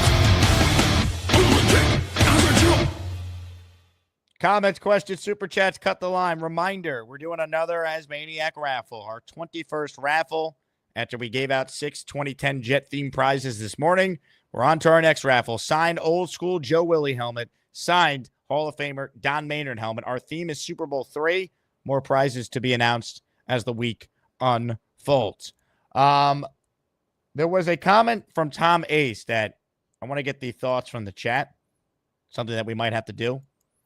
Tom wants to know if we could do a 5K fun run kidney stone race for the cure in memory of Beastbreaker. We need to bring kidney stone awareness. I think Tom might be onto something. I'm in, Tom. Let's say hi to one of our youngest listeners. Unlike his co-host, he was not sent to the hole. Chris G joins us now. Hello, Chris. How's it going, Jake? What's up, Chris? Are you going to tell us Garrett Wilson is overrated and average as well? That's actually the first thing I wanted to address. So the past couple of days, me and Connor have been on the phone and we've been debating. He's been showing me tape telling me how we should trade Brees and Braylon in the same package, how Garrett Wilson is average, and how Harold Fannin is better than Tyler Warren. So my points I was trying to make to him is, well, the glaring point is you can't fairly assess any one of these players due to the horrible coaching they've had. And it's not even just that. And if we're talking in the world of Garrett Wilson, before Devontae came here, Garrett Wilson had no other weapons on this team to take attention away from him. So defenses could scheme their entire... Hold on. Connor Long is saying he never said that Fannin is better than Warren. So we're going to straight up lie now. Whoa, what's the truth? Connor, call in. We need to figure out what really went down with this conversation. Connor said, I said he's more productive. Warren is crazy. You're getting like so many positions in one. Warren is a guy who can help chip the right tackle, and he could be an extreme threat receiving and in wildcat formation. So Warren, I think, is a pick at 7. I think at 7 it has to be weapon. The only way I'll be really, really mad is if they take quarterback, God forbid. But if they take Membo, I'll live. But I'd prefer weapon because that's what we need most for Justin Fields. I mean, right tackle, you could find a guy in the later rounds, and if we pick Warren, by the way, I think all stars are aligning to Warren. I think that's the likely pick. But if we pick Warren, he can help chip the right tackle. He can be an asset on the line, and plus give you a safety blanket for Justin Fields. Barbarossa writes in, Connor versus Chris boxing match for charity for Beastbreaker's kidney stones. Come to the draft party. Stay tuned. Papa Jet writes in, kidney stones suck, Beast. If you don't pass within 24 hours, get a check. Could be too big to pass, and you could go septic. Yes, Beast. Please take care of yourself, man. Good stuff there from Papa Jet. I'm curious, Chris, do you hear something? I don't hear something. Oh, yeah. Oh, yeah. You hear a rumble, baby. Ladies and gentlemen, sports fans of all ages, welcome to the event of the year, the moment you've all been waiting for. This is the ASMANIAC Rumble. What's up, Connor? Christopher, how you doing? I'm doing good. What's up, Connor? Okay, I have to address a few things. Let's hear it. Never said Harold Fannin Jr. was better than Tyler Warren. I said he was far more productive last season in terms of yards and way more productive as a pass catcher. Tyler Warren was playing against better competition, way more developed as a blocker. He's also 6'6", 261 pounds. Harold Fannin is a big wide receiver. He's 6'3", 227 rather. So no, I did not say that. Second off, the Brees Hall, Braylon Allen. I'll stand by my Garrett Wilson take. I stand by that. Brees Hall, Braylon Allen, I said I would be open to trading one of them at the right price. So I said I would be open to trading Brees Hall for a 3rd-round pick, and I would be open to trading Braylon Allen for a 4th-round pick. I would not trade them in the same package. So obviously the film that you showed me, highlights concerns with Brees Hall's vision. But what I would say is, they need to scheme better around that. They should not be relying on Hall's vision. They should be relying on the talent he has, which is accelerating to the outside. And that's just a testament to how much they misuse Brees Hall. So I'm hoping with better coaching and the talent he has, he can shine and really be a key piece on this team in the new Justin Fields era. Well, Chris, here's the thing with Brees Hall. You talked about getting him to the outside. He really struggled breaking tackles last season. He only had a few home run plays, and that's what really did not make him struggle game in and game out, because he did have those few home run plays, but he struggled. Like you said, he struggled to accelerate. That knee injury, we're still seeing it's hindered his speed. I mean, there's no way to sugarcoat that. That has hindered his speed. He's last season he showed it from time to time. He was unable to accelerate. That's the problem when you have someone, vision's been an issue since college, coming off a knee injury where your speed has been hindered. You can't really accelerate anymore at the point. For example, Brees' biggest thing was his acceleration, his ability to get to the outside. He showed last season firsthand, game in, game out, he couldn't do that. I know, but my thing is I wouldn't want to trade players with the potential of big playability like this. So if you find Brees Hall's having a bad year in that midseason, you want to deal him for whatever you can get, that's fine. But I'm not willing to deal him now based on what we haven't based on what we have seen in the past with the season where he had second in all-purpose yards from scrimmage among running backs. But I want to pivot off that. So if we do trade Brees, what are your thoughts on Braylon Allen and what he can become for this team? Because I know you said his ceiling is low, and I disagree with that. I'd say Braylon Allen has, we don't know really what he is, and you're going to say he had 100 carries, but he was playing RB2 for this team, and with our coaching, we don't even know how to use RB1. So what makes you think we can get productiveness out of the youngest player in the NFL, actually, RB2? Well, I mean, Braylon Allen, when you look at him, is nothing more than a short yardage back at this point. Not even at this point, excuse me. It's only year in this league. He's pretty much only a short yardage back. I really, really like the running back class this year. And if you can give me a 3rd round pick for Brees Hall, I think you could find his replacement. The 2 Ohio State backs, 2 guys I'm really, really high on, Quinshon Judkins and Trayvon Henderson. Quinshon Judkins is 6 foot, just over 200 pounds. And he is a guy who's able to get himself in space, able to weave through traffic, able to break tackles. That's a guy I really like in this year's class. Even a guy like Trayvon Henderson. Doesn't have that burst that you're really looking for, but he's even more of a receiving back, similar to what Bruce showed in 2023. We have way too many needs on the team to be worrying about positions that we already have. We already have running back, and we have the deepest, we have one of the best running back rooms in the league when coached properly. We have so many needs. They haven't been. What tells you they're going to be coached properly? It's a first-year coaching staff. If you trade a running back and you get a pick in return, you'd assume you'd use one of your draft picks on a running back, right? Which one of these running backs in the later rounds? I don't think there's any chance that guy could be more productive than possibly Brees when used correctly. Why is nobody mentioning Isaiah Davis? I was talking about him on the Jack. Were you on the call last night? I was talking to Chris about. Yeah, it but I was sleeping. Minutes. I was sleeping throughout for 20 minutes. All right, listen. Let's talk about Garrett Wilson now, though. I want to talk about Garrett Wilson real quick. Connor, what's the deal with Garrett Wilson?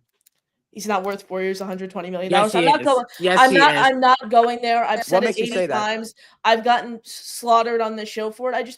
He's hit 1,000 yards every season, correct? But what has he shown that separates himself from the rest of the pack in the NFL? Elite shiftiness. Yeah, exactly. I think it's especially. Hold on, wait. I apologize, Connor, but I need to get this off my chest real fast, right? I feel like I get your point saying like he's been. You're saying that he's an average receiver at best, but I think with his not at best. Never said that. I said he's slightly above average for a wide receiver one. Guys like that do not get paid 4 years, $120 million. But that's the thing, though. I think he survived well enough. Playing better coaching. That's the thing, though, Chris. This is what I said to you last night. Who is the better quarterback? Justin Fields has struggled to push the ball down the field. If he can't make it work this season with Justin Fields, who is his college quarterback at Ohio State, who is he going to be able to work with? And give him this season. The coaching is going to be much better this season. It better be much better. We don't know that yet, though. I don't want to extend him now. I don't want to extend him now. That's my thing. I don't think he's worth 4 years, $120 million today. And I think throughout his career, he's shown he's average to slightly above average for a wide receiver one in this league. I mean, that's the last time I'm saying it. I've been getting killed all day for it. I've never been in the Rumble before. This is now my second one of the day. I made a Garrett Wilson take, and there we go. Garrett Wilson is in the worst situation possible. We have no one around him. His quarterback play has been beyond shit. Who's and he's around on the him Jets. now? He's on the Jets, man. So why do you want to pay him? You're saying he's on the Jets, so you're basically downplaying the organization, for example. So you're saying you want to pay him you're basically making excuses for his production, yet you're saying. But we've seen it though. We've seen him great. That's the thing. The production, given the circumstances, is insane. The circumstances only got worse, really, when you think about it, in terms of the supporting cast around him. Plus, we don't know what Justin Fields is going to look like. We don't know that. I know, Chris, you love Justin Fields, but he's someone who struggled with accuracy, who struggled to push the ball downfield. This is going to be a run-first offense now this season. Run-first offense, baby. Brees is going to shine. Brees and that read option is going to be deadly, too. You're going to eat your words, baby. Jets, Jets. I mean, if they put Isaiah Davis in there.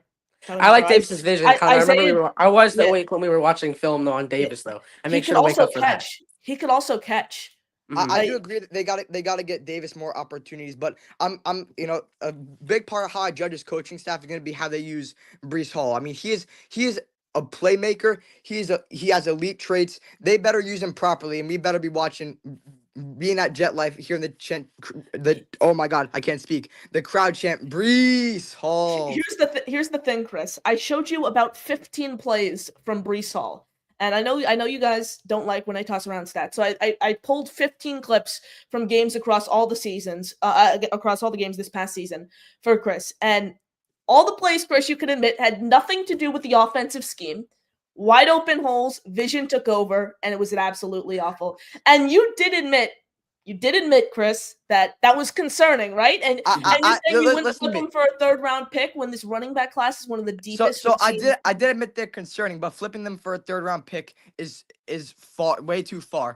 You didn't look at any of the positive film either. You didn't look at all the upside he could possibly have. Show me the positives then. Like I showed you 6 positive plays, and it was okay, cool. A nice 15-yard gain after Rodgers, dumps the ball right into his hands. A nice 15-yard gain with a wide open hole. Like, here's the thing. When push comes to shove, he's not able to break that tackle and get to the next level. There's a difference between being a good running back in this league, which I'd say Brees Hall is a good running back for an RB1 in this league. He's an average RB1 in this league. I think we can come to that conclusion. He's an average RB1 to slightly above average. But what was he average when he was posting the second most all-purpose scrimmage yards for a running back? Whenever that was. You say all-purpose, Chris, but then you do realize that Zach Wilson was that team's quarterback, and he needed a safety net because he couldn't push the ball downfield, and Brees Hall was that safety net more often than not. When he gets the ball, he gets production, though. That's what that shows. Not last season. Maybe 2023. Last season was a mess. Last season was an absolute dumpster fire. You had Nathaniel Hackett calling plays for the first couple of weeks, and it's only gone worse. What's the name of the show you 3 knuckleheads do together? Plug it, promote it. Everyone go subscribe to it. What is it called? I appreciate it. It's Next Gen Jets. It's on my channel, NYFlightJets. Connor Long, every Sunday night, 7 p.m. And then we do mini shows sporadic throughout the week. But I appreciate it, Jake. I appreciate you letting us plug the show here. When am I coming on as a guest? Or you said you were on the radio. You said you were on the radio last week. Whenever you're around, Jake, just text me and we'll set it up. I'll text you actually. Yeah. Jake, 100%, man. We'd be happy to have you. We'll do it before the draft. I'm doing a double shift on radio Sunday for Sirius and ESPN, so I can't do it this week, but we will do it one day before the draft for sure.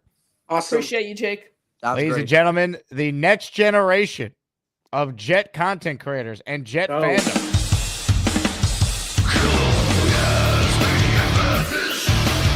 Who's gonna be the best of the bunch? You get to pick the ones who make the show rock. Who would take average? Love it. Great job. Great job, Connor. Great job, Chris, Jack. Love it. So much pain they've experienced. They've never seen more than a 7-win season in their lives. Unreal. More of your calls right now.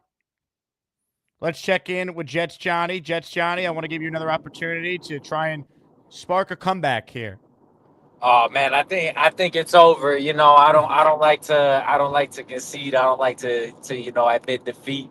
But it's looking like it's over here. 60 something for a while. So mad respect to Craig. Great win. But you better give it to Gary, man. Don't be coming with no soft stuff. Don't be trying to be like, oh, Texas this and Texas that. Put on for your own. Give it to Gary. Don't be easy on him. Don't back down.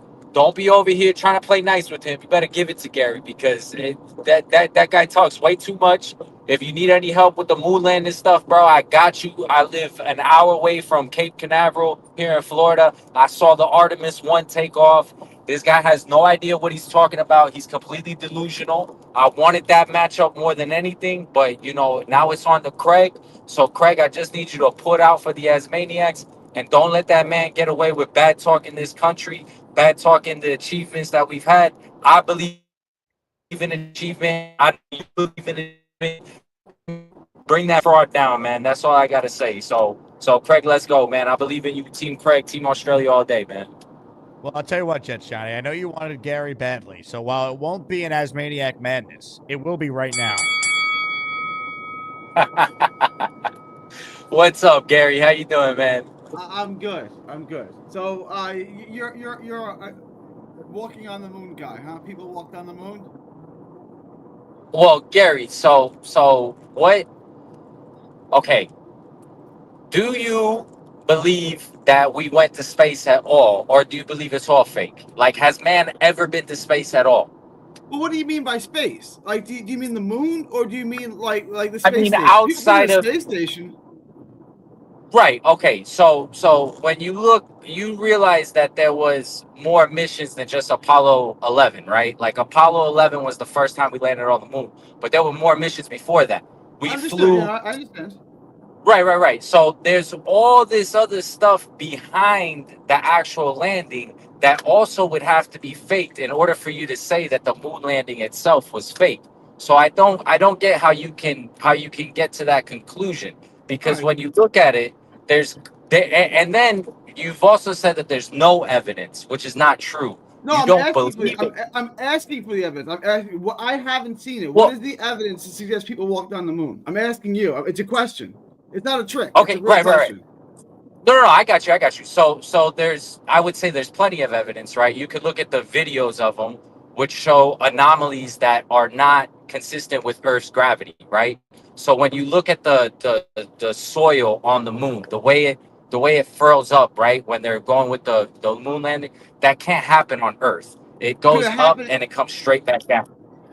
Could it happen Uh-huh. in a Hollywood basement with special effects? It, of course, it could, right? Okay. But if So we're what makes you if think? So we're you're claiming that they're on the moon. I don't think they're on the moon. What makes you think they're on the moon? So multiple things, right? We have experiments that were left on the moon, right? That we can look at now. So How do you you could know go that? to, well, How do you know okay, it's been so left on the moon? there's physical evidence, right? We have How do you satellites, there's a know that lunar. there's physical evidence? Like I know what you're getting at. You're going to say we reflected a light off the moon, and then you're going Right. to say we went to the moon in 1969. The first time NASA reflected a light off the moon was 1962, 7 years before they claimed to Right. have walked on the moon. So you don't need to walk on the moon to reflect the light off of it. So I just want to No, start with that because I know where that's been. no, and retroreflectors themselves don't prove anything, right? All that proves is that there's something that man put on the moon that we can reflect light off of that comes back to the Sure, earth. and I would take it one less further. I just said it proves that we can reflect light off the moon. That's all that shows. Right, but Either way, something continue. Yeah. right, but something had to be placed there, right? So it's a man-made object that was Not placed on the moon. necessarily. You can just reflect. You can just reflect light off the moon. It doesn't need to have. What are Well, you? A okay, rainbow is light reflected. What are you reflecting it off? Nothing. Right? there's no, okay, so I'm gonna tell you. So there's these things called retroreflectors. They're about the size of like a phone book, right? And they were placed there by 4 different Apollo missions, right? And so we can send lasers, and those lasers go But up, we could and send they were lasers before that happened. The first time we reflected a laser off the moon was 1962, before any of those missions in 1962. So you don't need a reflector up there to no. reflect the light off the moon. No. But you're asking me for evidence, right? So I'm telling you that is a form of evidence. Now you might not believe in that. And I get that, right? Because Russia put retroreflectors up there. There was reflectors before the Apollo missions, like you said. So that in and of itself does not prove anything, but it's evidence Sure. towards that. You also have. Sorry. Continue. I would push back. That's really evidence of anything, right? Like, but go ahead. So far, the culmination of your is that someone alleges to have put something on the moon that we can neither confirm nor deny is actually there. That's not really evidence of anything, right? It's not. Okay, but continue. I'll let you make the whole pitch. I'll shut up. No, you're good. You're good. I would say it's evidence that we've at least been to the moon in some sort of capacity. That's what I would say, and that we have the ability to get stuff to the moon, right? And so if you have the ability to get to the moon, right, and you've demonstrated that, I think it's a lot less of a logical leap to say that this whole thing is fake, because you have over 400,000 people that worked on these missions, right? This was over a decade of time frame. You have no external like denials of of the claim, right? There's That's no not true like at all. See, you guys keep saying this. official. I'm talking about from like Body when. count for NASA is longer than the body count for Hillary and Bill Clinton. Like the amount of people who died because they died in random accidents when they were going to out the moon landing is longer than the Clinton body count. Like He thinks that Gary needs more shots upside his head. This cowboy hates when you don't believe in achievement. Well, let's call him One Punch Brigger. The moon landing was free. They call him One Punch Brigger. His claim is not too dirty. One Punch Brigger. Hated jokes is like his ass. One Punch Brigger. Doesn't know they need one.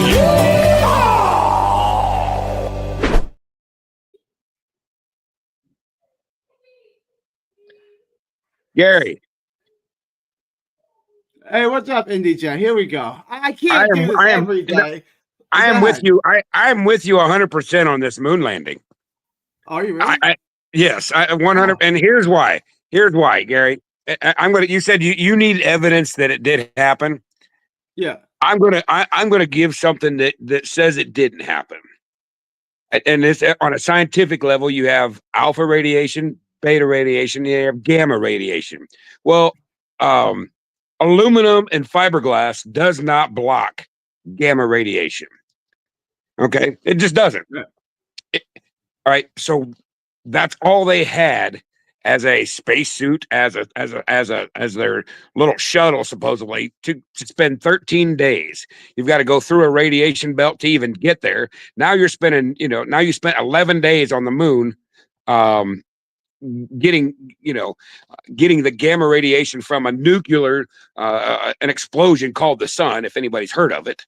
And yet, for some reason, none of those guys came down with any health problems. But yet you can get exposed to far less. Crazy. You can get exposed to far less radiation, and science says, that all these nasty gamma radiation, causes health side effects. But these guys live to be quite old. Yeah. NASA says today they don't have the technology to get through the Van Allen radiation belt. So that's my point. How'd they get through it in 1968? They don't have it today, right? Like, why don't we just go pull the spacesuits from 1969 and use them today? Yeah. Yeah. Why not? I must be drinking a lot more, and my stroke medicine that I've been taking has me agreeing with you and Connor Long. I don't know. Maybe I need some therapy. Are you against signing Garrett Wilson to $100 million? He's not a top 10 quarterback. Would you agree? A top 10 receiver? Yeah, top 10. I'm sorry, top 10 receiver. He's around that. If you want to say he's 12, okay. So if he's around a top 10, would you pay him at a top 10? What's the top 10? What's the number 10? The way that I did it was if you average the top 10 wide receivers, if you take them and average all their pay, it works out to be like $29.5 million. We'll call it 30. So the average of the top 10 receivers gets $30 million. To me, it's kind of like the average of the top 10 makes him number 5. That's not how you get the average of number 10. I understand, but it's his time to be free. If Justin Jefferson was a free agent this year, he'd get 35, 40. You know what I'm saying? Like it's right. Wilson's turn now. And Wilson is nowhere near that. He's a number 10 receiver in the league, so his pay should be right around that number 10. So you don't average 1 through 10 because that puts him at number 5 spot. Take the number 5 through 15 and average it, and then give him that's what the average of the number 10 ranked receiver would be. Correct. All right. So let's say it came down a little. Yeah, but when it's your turn now, you know what I'm saying. You're jumping those guys because you're the free agent now. Right? Like the top 10 best wide receivers aren't necessarily the top 10 highest paid wide receivers because they haven't hit free agency yet. Wilson's hitting free agency now. So if you want to say next year. Yeah, right. But yeah, you wouldn't have to pay him until next year anyway. That much money. Do you want to keep him? Because that's what he's going to cost. You know what I'm saying? If you don't want to keep him, then we'll just disagree on that and trade him. But if you want to keep him, if he went to free agency, unrestricted free agency, anyone could sign him. Someone would give him $30 million. Of course, there's always teams that overpay for players. But I don't think that he. Oh shit! Indy, I need your address so I can send you your prize. I sent you an email today. Respond to it, and I'll get your helmet sent out. I got it. I'll do that as soon as I get off the show here. Yeah. All right. Well, you're done because your Garrett Wilson's takes suck. So no, thank you. But congrats on your raffle win. I will make sure you get your prize. I think it's a fair argument, right? Like somebody don't think he's worth. I do. I just disagree with Connor and Indy. I think he is worth the $30 million. How is Garrett Wilson not a borderline top 10 wide receiver?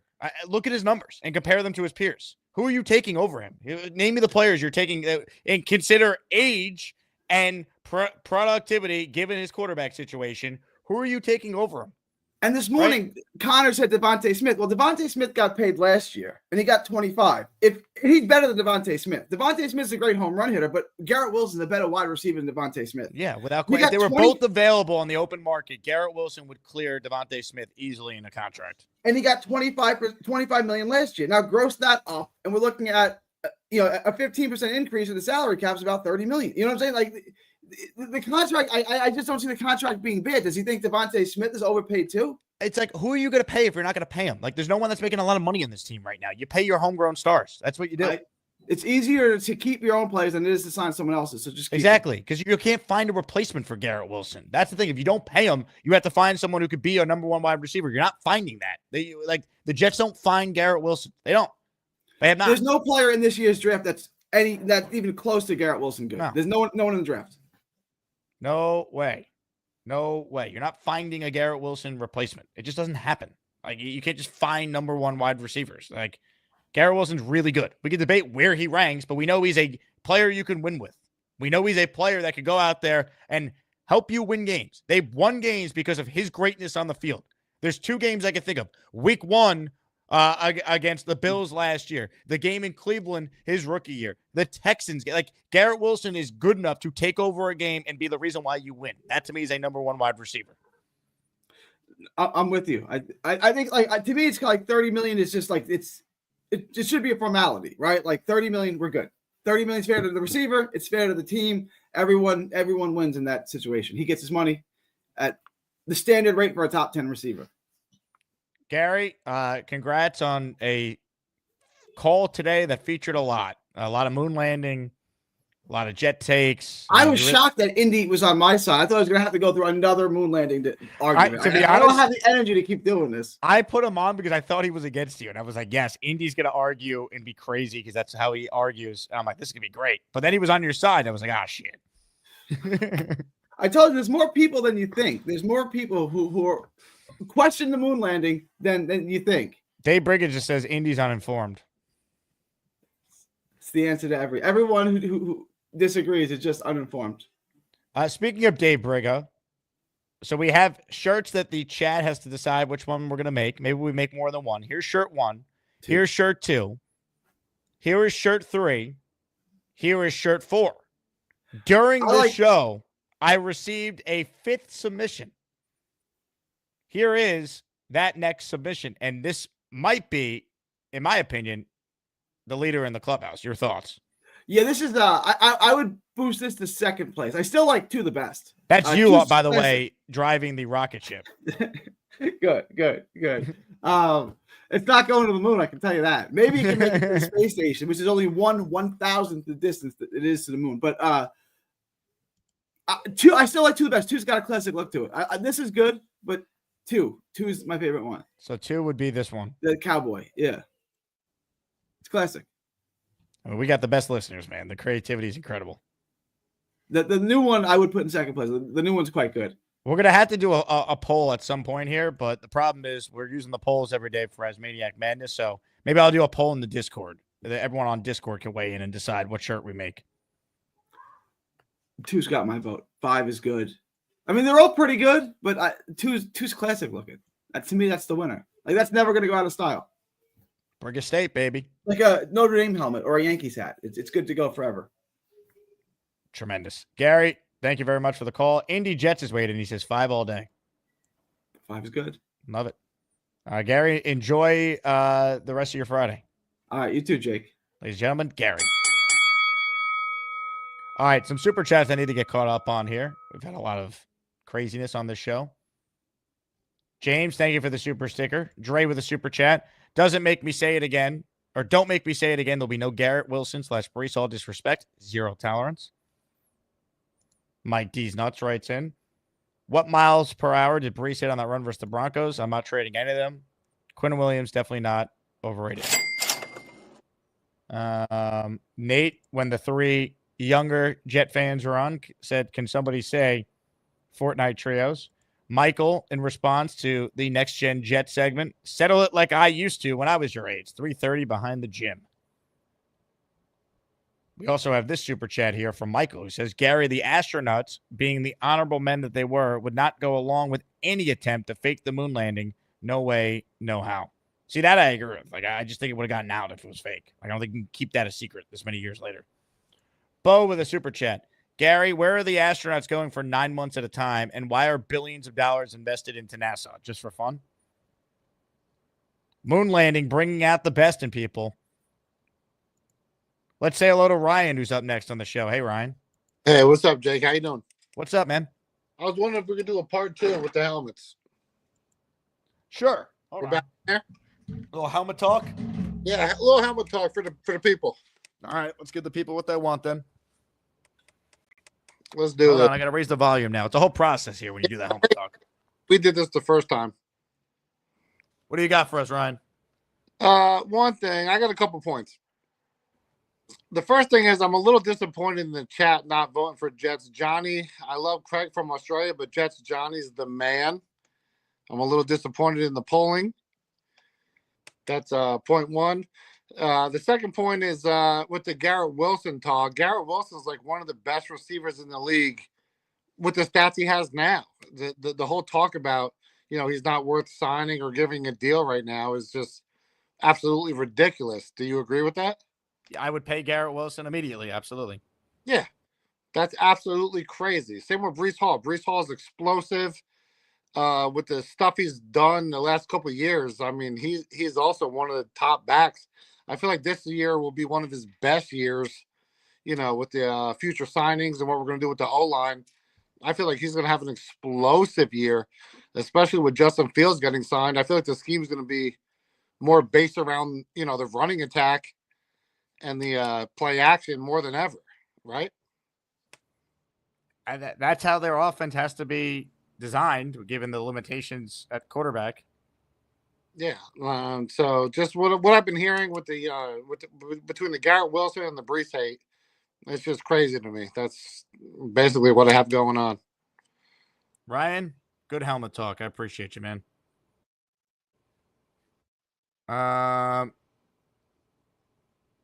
This helmet is so big. I know. It's crazy.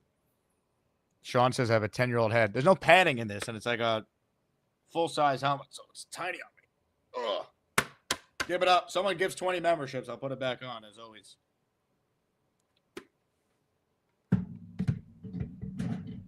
All right. There's helmet talk for you with Ryan. Hit the like button if you're just tuning in. Bino says, Briga says accomplishments used to inspire.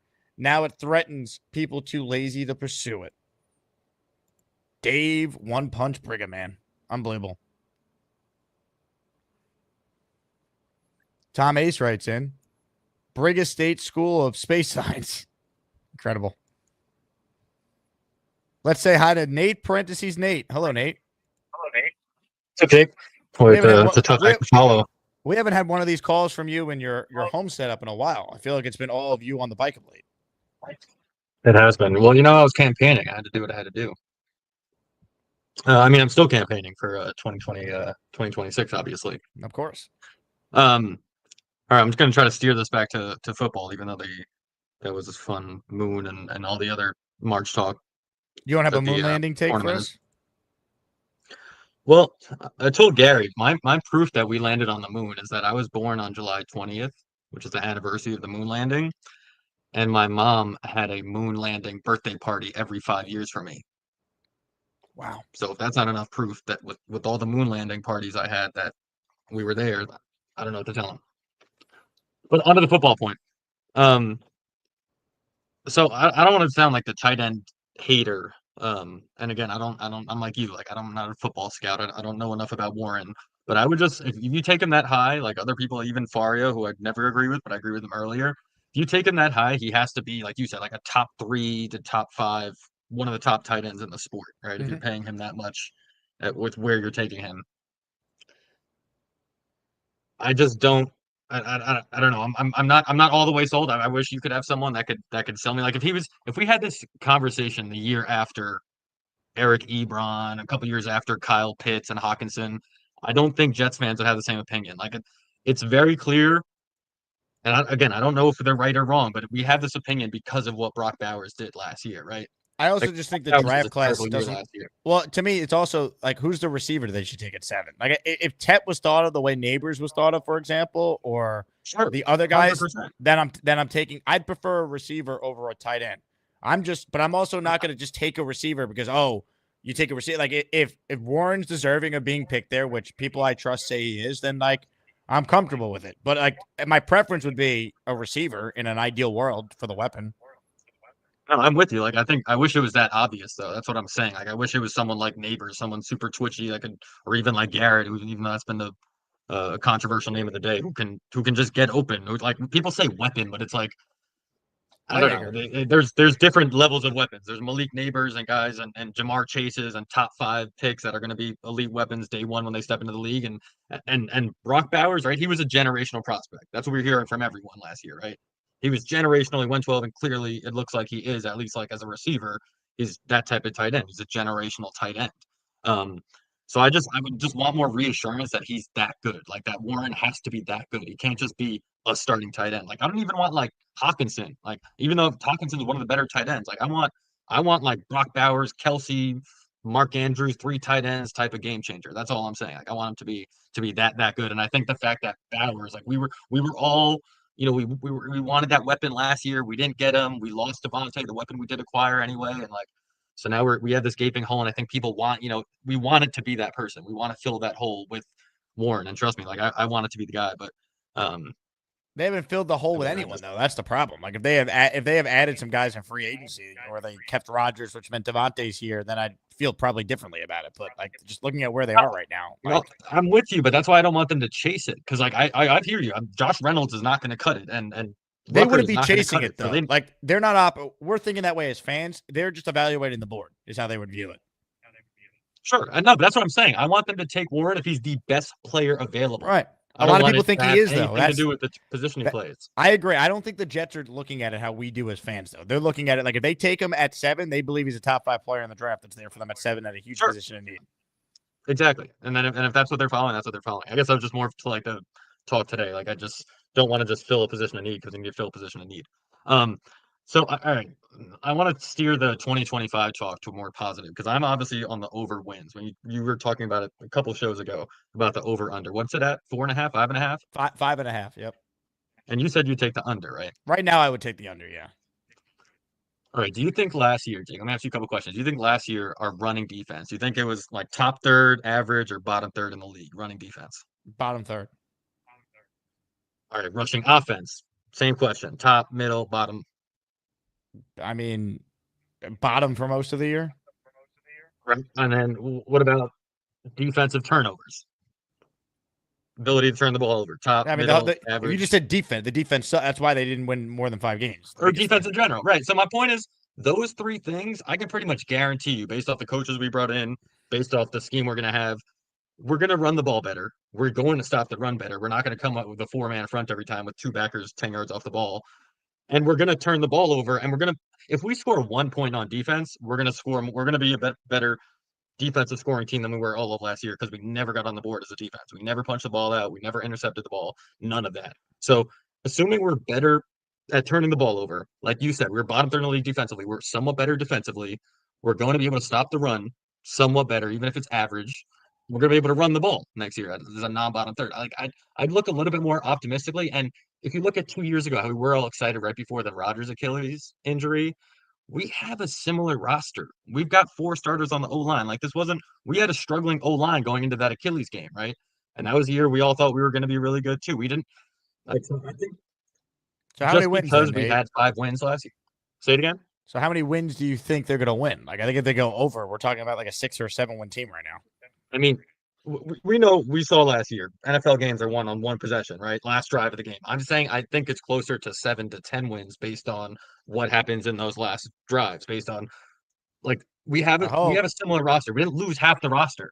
We have most of our guys back, right? We didn't lose all but we also pros and maybe Pro have Bowlers overrated. outside of.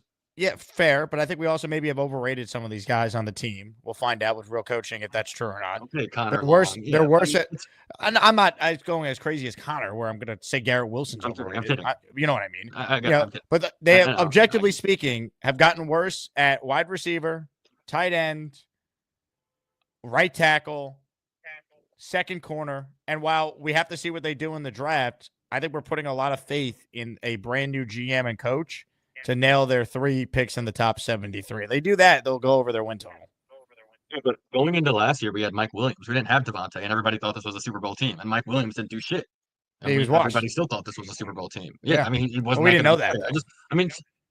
Right. And 2 years ago, we didn't have all that. We got Lazard as our new weapon and whatnot. We did. That was our two. Every year is different. Years ago, right? You know what I mean? Like every no one could have predicted Greg Right, but Zuerlein. what I'm saying is the roster is similar. The roster is very similar. What are they then, Nate? Like, I don't think there's a big difference between 4 or 7 wins in the NFL. I Okay, think good teams are like the 9-win teams or more. They won 7 wins 2 years ago with Zach Wilson as their quarterback, and along with Boyles and all the other names, right? And who was their offensive coordinator? Who was the head coach?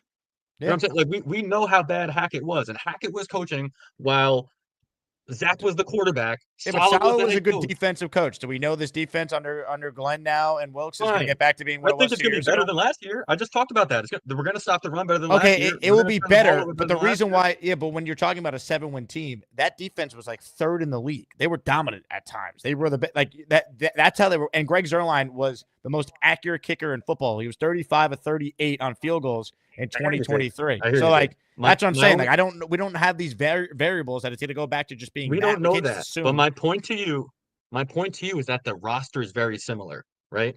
The roster is very similar. So if we hit on these, like if Anadi turns into who are those 2 guys, the Jeffersons and the guys we signed a couple years ago that were those 1-year signings that really turned out to be great role players.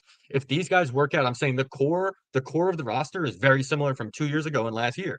And we have a really big draft. And I'm saying this all before our draft. Like if they hit on, like you said, 3 or 4 guys, this is a football team. Like this isn't, we're building straight from this draft. We're building on top of the 22 draft, which is another controversial take today, what we were talking about with Connor Long. But that was a good class, and all those guys are here, and hopefully JJ's coming back from injury. So it's like if we get 3, what if we get 2 starters like we did in that draft? Studs. Right? What if we get 2 studs from that draft? How good is this football team? So they're probably a 7-win So I know I'm hitting you with a lot of what ifs. I'm saying the Fields core of has the to roster play is really very well. similar. That's the biggest key. They have to get better quarterback play from Justin Fields than what I'm expecting. I don't think Fields is that good. That's my holdup. So I need to see him play really well, and then they could win a lot more than 5.5. They should win more than 5.5.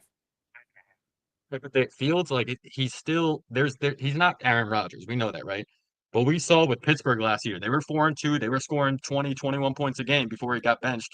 Great coaching. Mind you, they actually wanted to re-sign him after that. Great coaching. That's what I'm saying. But great coaching can lead to a quarterback like Fields going 4-2. But why are we just assuming the Jets have great coaching? I'm not assuming, but you're assuming that 4 wins. If you're saying 4 wins, you're assuming the coach is bad. I'm saying you asked me where I'd be at from a win total perspective, and right now I would bet the under. So I'd say they're probably a 4 or 5 win team right now. Now that easily could go over if they're doing what we're saying in the draft. And to your point, the coaching actually is great. But why am I assuming or trying to even like I'm hoping Aaron Glenn is great, but I'm not going to sit here and say, yep, they got the coach right. I have no idea. Aaron Glenn's never coached the game as a head coach ever. We have nothing to base it on. Listen, I don't know if he's going to be good or bad, but I guess I'm not going to say 4 wins because we have someone who's a question mark at this point. And we've had Sauce, Garrett, that whole great draft class that we all love. We admit over not a great coaching staff ever. Like Nate Hackett has been the one to get Garrett Wilson open. What if Angstrand is the next up and court? So I know it's a lot of what ifs, but let's wait and see before we just say 4 wins. You know what I'm saying? Because I think there's a lot of talent on this roster, just like we all did going into the season last year, just like we all did 2 years ago. I'll adjust my reasons official that we prediction. were positive, they're also here. Fair. I'll adjust my official prediction when we get closer to the year, right? I'm the guy who thought this team was going to win 12 games this past year and 12 the previous year. But like, I got to see it. I got to see it. I'm tired of it. I have been beaten down too many times. They got to do it. All right. Because they hired a first-time coach, a first-time play caller, a first-time GM. They have a very inexperienced coaching staff on the offensive side of the ball. There's a lot that we're asking that has to happen for them to be good. That's my point. Yeah, we're asking a lot, but at the same time, we're not. They should go over their win total. But if they go 7-10, I'm not celebrating. That's not a good season. That's the difference. Like 7 wins doesn't do anything. I'm not celebrating 7 either. I'm not celebrating 7. But you're getting on me. You're getting on me for like being down on them, right? But like, is there really that big of a difference between 5 or 7? Like, it's still another losing year. It's still another year. It would then be 12 seasons in a row without finishing with more than 7 wins. Like, another non-playoff year. Here's Like, what I'm who really saying, Jake. cares? I'm saying there's enough talent on the team. There's enough talent on the team because it's a similar team from the last 2 years, the core. That if you're saying 4 wins, it's because of bad coaching. Because I'm saying there's enough talent on the team that with good coaching, it would elevate us to having 7 to 10 wins. I'm saying there's that much talent on the team. But there's a huge like if we had a San difference between Francisco 7 coaching and staff, 10. I just said every game comes down to one possession. You know that. Okay, But fine. What 8 or it's 9 wins? You want there's me to a- be more specific? Yeah, but that's what I'm saying. Like but like if you're like they could be 7 between 7 to 10 wins. They haven't won more than 7 in over 10 years. That like going from We 7 also to haven't had good coaching in 10 years. If we have a good coach, we're gonna win. Agreed, but Bottom I've line. always We could said say that. the same thing with I've Salah said 4 that. years ago. We could say the same thing with Salah. If we had a good coach, we would have won. But If I've we had a said good that. coach, we're gonna win. We Bottom agree. line. We're not So if we have a arguing good that. coach, we're gonna win. Obviously, So if we have a good coach, we're gonna win. We have enough talent right now. That's what I'm saying. If you have a great if he's coach, a good coach, we're gonna win. If you have a great coach, I think you could take this team to 10 wins. I don't know if a good coach could take this roster and the uncertainty at quarterback and get this team to 10 wins. I think that's the difference. I think the level of coaching that we're asking but I think to do that needs to be great. Like if Aaron Glenn wins 10 games and they go to the playoffs, he's going to win Coach of the Year. That's the level of coaching we're talking about. But if we had 8 or 9 wins this year, would you be pleasantly surprised? And we had very Yes. competitive games. We won 8 or 9. We split the division. You would be pleasantly surprised. That's all I'm saying. I'm saying I think we have enough talent that if this coaching staff is good, we can win. If this coaching staff is Nate Hackett Salah like, we will lose. Would you sleep Right? with Jay That's all I'm Quest's saying. wife? He's allowing you to do it based on this conversation here. He just wrote that in. Just sleep. Just can I be the let me not say. You know what? Jay Quest got my bike shipped all the way to his house in Long Island. Let me go pick it up, so I'll do anything for Jay Quest. The answer is yes. I love it. Nate, good back and forth, man. Appreciate you. Always a pleasure, Jake. Nate, parentheses Nate, with Bobby's man boob in the background the entire time. Looks like, Nate, you'll watch the callback. You'll see the lighting, and it looks like he's like petting something. Meanwhile, that's him flashing his man boob. Bobby, I believe, is boycotting the show because we got into it on the first show today when Jay Quest called in and said that he felt bad for beating Bobby, that he sent him $20. And I said, Bobby, have some shame. You can't accept money for losing a fair and square competition. Jay Quest didn't do anything wrong.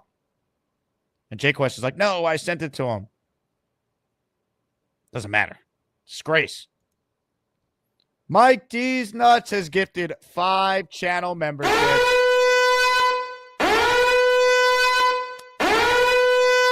These nuts. Here we go. Mike D's Nuts. Hunter, Tenacious S, Hector NYC, Jenks, Nicholas, Roca, all receiving channel memberships. Let's get to more of your calls here. This has been a long show, but we still got some heavy hitters on the line, including Barbarossa. Hello, Barbarossa. Happy Friday. Hey, happy Friday, guys. Cheers, y'all. All right, it's Friday now, everybody. It's Friday. That was a really great call by Nate. You know, I just don't know how excited I can get. I know I said this before. I'm just going to be a very much wait and see guy, and you know, I think I can adjust my expectations after the draft. But you know, I'm just not excited about much right now. You know, and that's tough. I don't know how you feel, but I feel like there's just not much to get excited about. I mean, yeah, it's. I'm with you. I want to be excited. I'm not gonna fake it. You know what I mean? Like I'm Yeah. not going to fake it. Like I'm sorry. Yeah. If the Jets want me to be excited again, like I have been the last couple of years, win football games, and the second they start doing that, you will not find anyone who's more excited than me. I talk about them every day, 365 days a year. Believe me, there is no one who wants to talk about winning games than me as much as me. Yeah, man. But you know who had great coaching? The Romans, and that's why they achieved. That's why they achieved, man. Like you got, you know who Did couldn't they stop have the great run? coaching? Who coached them? Caesar? Yeah, man. Caesar and Africanus and Sulla, they had great coaches, man. You know who couldn't stop the run? The Barbarians, and that's why they don't exist anymore. You know, that's tough. But maybe if the Barbarians had a better defensive line and offensive line, maybe they would have won. You know. But I also just wanted to say, Jets Johnny, that was a great job with the moon stuff. I'm proud of you, man. That was really good. So I just want to cheers Jets Johnny, and also just a shout out to Ryan with his helmet. What are your thoughts on Indy Jets also being a moon landing denier? I mean, I disagree, but they've got those two guys have so many redeeming qualities that it's hard to stay mad at them. You know, so I love it. You know, like Gary, when getting a snake for his daughter, even though he's afraid of him or whatever. That's a good, it's a good move. I like that. You know, I don't know why he's afraid of reptiles. They're cool, like they're mad cool. But that's his thing. That's fine. But yeah, I just wanted to say what up, and cheers to all the losers. You know, there's gonna be 63 of us eventually, so just embrace it. You know, like you better embrace it sooner or later. You can't all win. You know, you got, but you still got to believe in achievement. But you got to understand that we can't all be winners. Look, it is tough to make the field. Someone has to win the whole thing. But if you made the field, you're a winner, and that's the bottom line. Barbarossa, thank you very much for your call. Cheers to that. Ryan with a super chat. Jake, let's go. Helmet to helmet talk. Get me back on. I got some shout outs for all my boys, the OGs that have been supporting the chat and been ASMANIAC since day one, like me. This being said, let's go Jets all day. Ryan, go ahead with your shout outs. Appreciate the super chat. What's up, Jake? I was trying to catch Barbarossa at the ass end of that. Is he still on or no? You want Barbarossa? You got Barbarossa. Yo, Ryan. Cheers, man. This is going to take the whole group, Jake. Helmet talk. Here we go. It's the helmet talk. You know what it is. Smack it on, Jake. Okay. It's on. It's the best I could do right now. What's up, my boy? Hey, dude. What's up? Jake, you look great. That's how they originally designed the helmet to be worn. I don't know if you know that. That's what the Romans had in mind all these years. Yeah, dude. That's what they did. Can I just take this time to give a shout out to some of my boys? Sure. Yeah. I want to give a shout out, first of all, to Rich. Rich is my boy. Bill M. Boomtown. Obviously, Barbarossa. Jets Johnny should be winning this poll. Sorry, I don't mean to be, I'm not bipartisan. Jets Johnny should be winning this poll, hands down. I want to give a shout out to Bo Cyphers, Mike D's Nuts, and just all the ASMANIACs have been here since day one. And my personal thought is that Losi's going to win the entire ASMANIAC Madness. That's a good take. That's my bold prediction. I didn't have him as my winner. I had Mikey, but once Mikey was eliminated today, I got to say, with the energy that Loski brought the other day, no one's beating him. He's got an edge on everybody. Loski I think he's got one is number one. I got Loski winning the whole thing. I don't think he really has a weakness either. It's going to be tough. His strength is unmatchable. Like, this guy's going to win the whole thing. That's how I'm feeling. Strong. Tough to argue. Great call. Strong. Thank you, guys. I appreciate it. Barbarossa, you're the man. I mean, look, King Loski's dangerous. We knew that, though. Anyone who's been here a long time knows that. There's no doubt about it. Barbarossa gave a little toast to all the losers in ASMANIAC Madness. Like this guy. JJ, how are you? Yo, what's going on? How you doing, Jake? How are you, man? I just want to start off. I got a lot of points. Usually I try to keep this quick, but I got a lot of points to make today. Connor Long, man, clap it up for yourself, man. You became a man today. Let me tell you something, Connor. These people in this chat and Jake himself, they don't. You're Mr. Positive, I thought. Here we go. I am Mr. Positive, but you guys overrate players and then you get let down. I can name you 10 wide receivers that are better than Garrett Wilson. If you would like me to do it, I'm going to. Jamar Chase, Justin Jefferson, AJ Brown, Amaron St. Brown, CeeDee Lamb, Mike Evans, DJ Metcalf, Terry McLaurin. That's not the point, though, JJ. The point people are trying to make is when you factor in age, you're not taking necessarily 10 wide receivers in front of Garrett Wilson. That's why we're talking about extending Well, him. So I could keep going down the list, and majority of these guys, with the exception of what's his name, Mike Evans. I mean, all of them are still young and still in their prime. So I understand what you're saying, but these are young wide receivers. DK is not better than Garrett Wilson, by the way. I beg to differ, but I mean, hey, listen. If both guys were free agents, who would get the bigger contract? DK Metcalf. No, he would not. But we'll disagree on that one. Fine. Continue. We'll agree to disagree.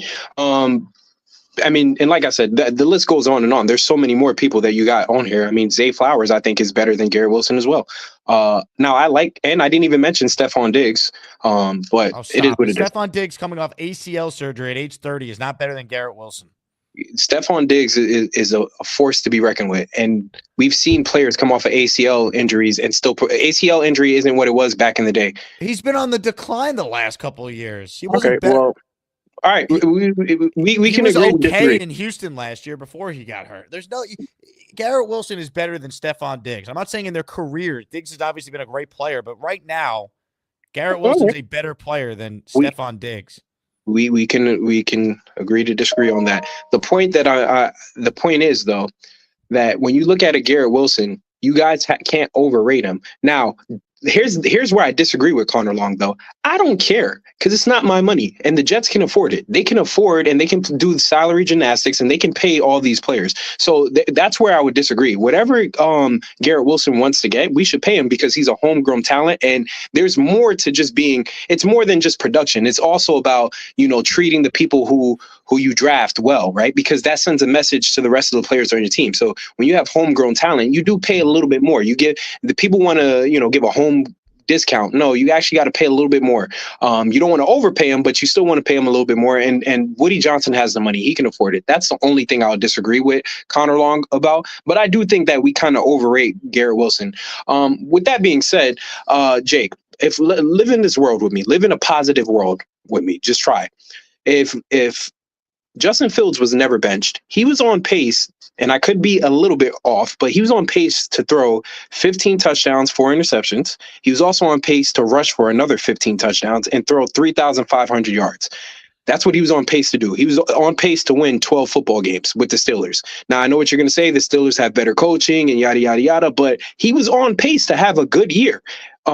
If you watch the games, yeah, there's throws that he missed here and there and all that stuff, but just look at the numbers. The last time we seen Justin Fields start 13 games, he rushed for a good amount of touchdowns. He threw 16 touchdowns and only 9 interceptions. I mean, yeah, it's not record-breaking numbers, but that's a productive quarterback, and he completed 65% of his passes. So, and I think he's going to get better as time goes on. He's going to get better, especially with better coaching and weapons like Garrett Wilson and Breece Hall on the team. So I understand why you're a little hesitant, but to say that we're only going to win 4 games next year when you were having us to make the playoffs with Zach Wilson at our quarterback, come on. I think Justin Fields has showed us a lot more than Zach Wilson has ever showed us, and we have to. Hold on. When did I predicted the Jets to go 7-10 in 2022, and guess what? They went 7-10. Now I didn't think they'd start 6-3 and collapse, but I got that one right. I've been wrong the last 2 years when I thought they'd be division champs 12-5. So I understand what you're saying. I'm just saying, just give Justin Fields and this coaching staff a little bit of time, right? Like on paper, I think that we have just as good a roster as we did last year. When you look at our O-line, the only weak spot we have at O-line is right tackle. We didn't know what we were going to have at O-line with AVT, with John Simpson, both coming off of injuries, with Morgan Moses coming off of injury last year. The O-line, we didn't know what we were going to have. Now we know we're going to have a healthy O-line, and we only have one weak spot. You look at the defensive line, we have Quinnen Williams, we have Will McDonald, who's coming into his, 3rd year into the league, and he just came off of 10 sacks. Jermaine Johnson coming back. Like, we have all these pieces in place. Sauce Gardner's not going to have the same year that he had last year. He should be a lot better. So, and then just go back to the offense. Every team is going to have weak points. Our weak point is at tight end and wide receiver two. Well, I think it was Robbie Sable who just told us we're going to run the ball. So wide receiver two is not that big of a position need for us. Tight end is. And this is my last point about all this. We need to draft two people. Either you give me Tyler Warren or you give me Mason Graham, because those are the two key difference makers. We can have a crazy defensive line if you pair him up with Quinnen Williams. However, if you get Tyler Warren, not only is he going to help us out as a number two, because you guys want a number two receiver, right? There's your number two receiver, but guess what? There's your right tackle. Put him on the right side. When we're passing, when when we need a run block, put him on the right side of the ball, and let's run to the right side of the ball. That's our weak spot. We need a right tackle. Well, guess what? There you go, right there. You know what I mean? That's how teams use their tight ends nowadays. Look at Rob Gronkowski. People know him about catching, but when they needed to run the ball, they're running down the seams that Rob Gronkowski and whoever pair him with any tackle, and that's where we're running the ball. So give me Tyler Warren. That's a difference maker on the team. That instantly makes us better. That's a day one starter. He helps us in pass protection if we need to keep him in. He helps us as a pass catcher if we want to send him out in a route. He helps us in the run game as well. And he can take direct snaps and do stuff in the red zone like Taysom Hill. So I'll take Mason Graham. I'll take Tyler Warren. Those are my two guys. Anybody else, and that's a disappointing draft. And that's just for round one. Round two, that's where you can go find you a right tackle. We can find a right tackle in round two. We can find a safety in round two, although I wouldn't, suggest that. But, every team is going to have weaknesses. So we can't fill every hole. Every team is going to have holes. We're always going to have some weaknesses, but we can fill most of our weaknesses in the draft. So I need you to be a little bit more positive, because I don't watch you be positive with less, Jake. I've watched you be positive with less. And last thing, I'm going to shit on Aaron Rodgers real quick, because I just have to. Aaron Rodgers was supposed to be the difference maker on this team. He was supposed to be the offense. He was so bad that he got Nathaniel Hackett fired. The guy who was supposed to save Nathaniel Hackett's job got Nathaniel Hackett fired. Then we put another offensive coach with him, and that didn't work either. Aaron Rodgers did not have a good year last year. He's probably going to go to Pittsburgh, but the bigger point is, why hasn't he decided on where he's going to go yet? And this is the game that our coaching staff wanted to avoid. This whole, you don't have any options, Aaron Rodgers, go to Pittsburgh. That's not if he already committed to wanting to come back to the Jets. But he didn't commit to wanting to play football. He said if he comes back, he'll play for the Jets, but he didn't say if he wanted to play football. We're doing the semantics thing. Why did it immediately get leaked out that he was pleading his case to stay, which is true? Okay, so why doesn't – but let me ask you a question. Why doesn't he go play for Pittsburgh? Pittsburgh just got DK Metcalf. They have George Pickens. They have a good run game. They have a good defense. Because Minnesota – it sounds like Minnesota hasn't closed the door on potentially being interested in him. Their GM they closed the door. They don't want him. No, they did not close the door. Their GM came out publicly and did not close the door. So okay, so what is? Let me ask you this: who cares? But who cares? He's gonna go to Pitt. You have a game to win. You picking Aaron Rodgers or Justin Fields, JJ? You're gonna try Justin Fields. Okay, then he was 4. Wait, before you hang up, because I know you're gonna be mad. He was 4-2. He was 4-2. He was, all I'm saying is he was 4-2, and he was on pace to win 12 games. If they would have left him in at quarterback, he was on pace to win 12 games. He was on pace to throw 3,000 yards. He was on pace to rush for 15 touchdowns and throw for another 15. That's what he was on pace. I can just look. I'm just looking at the numbers. I'm using my eyes and I'm looking at the numbers. I watched Aaron Rodgers play every single game, and he did not look like a good quarterback. I watched him. We brought him onto the team to win us games, and he was not able to win us games late. I know you're going to say Greg Zuerlein missed field goals, but we didn't bring Aaron Rodgers in to have to rely on Greg Zuerlein. If he would have just scored late, and yes, the defense gave up some touchdowns, but that was in like 2 games. What about the other 6? It was okay. It was way more than just 2 games, and there were several games that Zuerlein did cost them wins, and Rodgers played well in some of these games. Don't give me you're not supposed to be able to rely on your kicker to win games when you have Aaron Rodgers. My expectations for Aaron Rodgers were not that he was still a top 5 quarterback going into last year. My expectations were he'd be competent, and if the defense remained elite, which we all thought, even with the defensive line being dismantled, it would still be very good, if not great, that they'd be able to still go out there and go from 7 wins to 10 wins and at the bare minimum be a playoff team. I've never wavered on that. If Aaron Rodgers put up the same exact season he did this past year on the 2023 team, they win 10 or 11 games and go to the playoffs, with Zuerlein being 35 or 38 that year and the defense being top 3 in every category. Yeah, but the problem with that is that means Robert Saleh would have still had to be our coach, and we've seen that Robert Saleh was just not a good coach. But I digress. The point is, right? Does Justin Fields have any upside? And the answer is yes.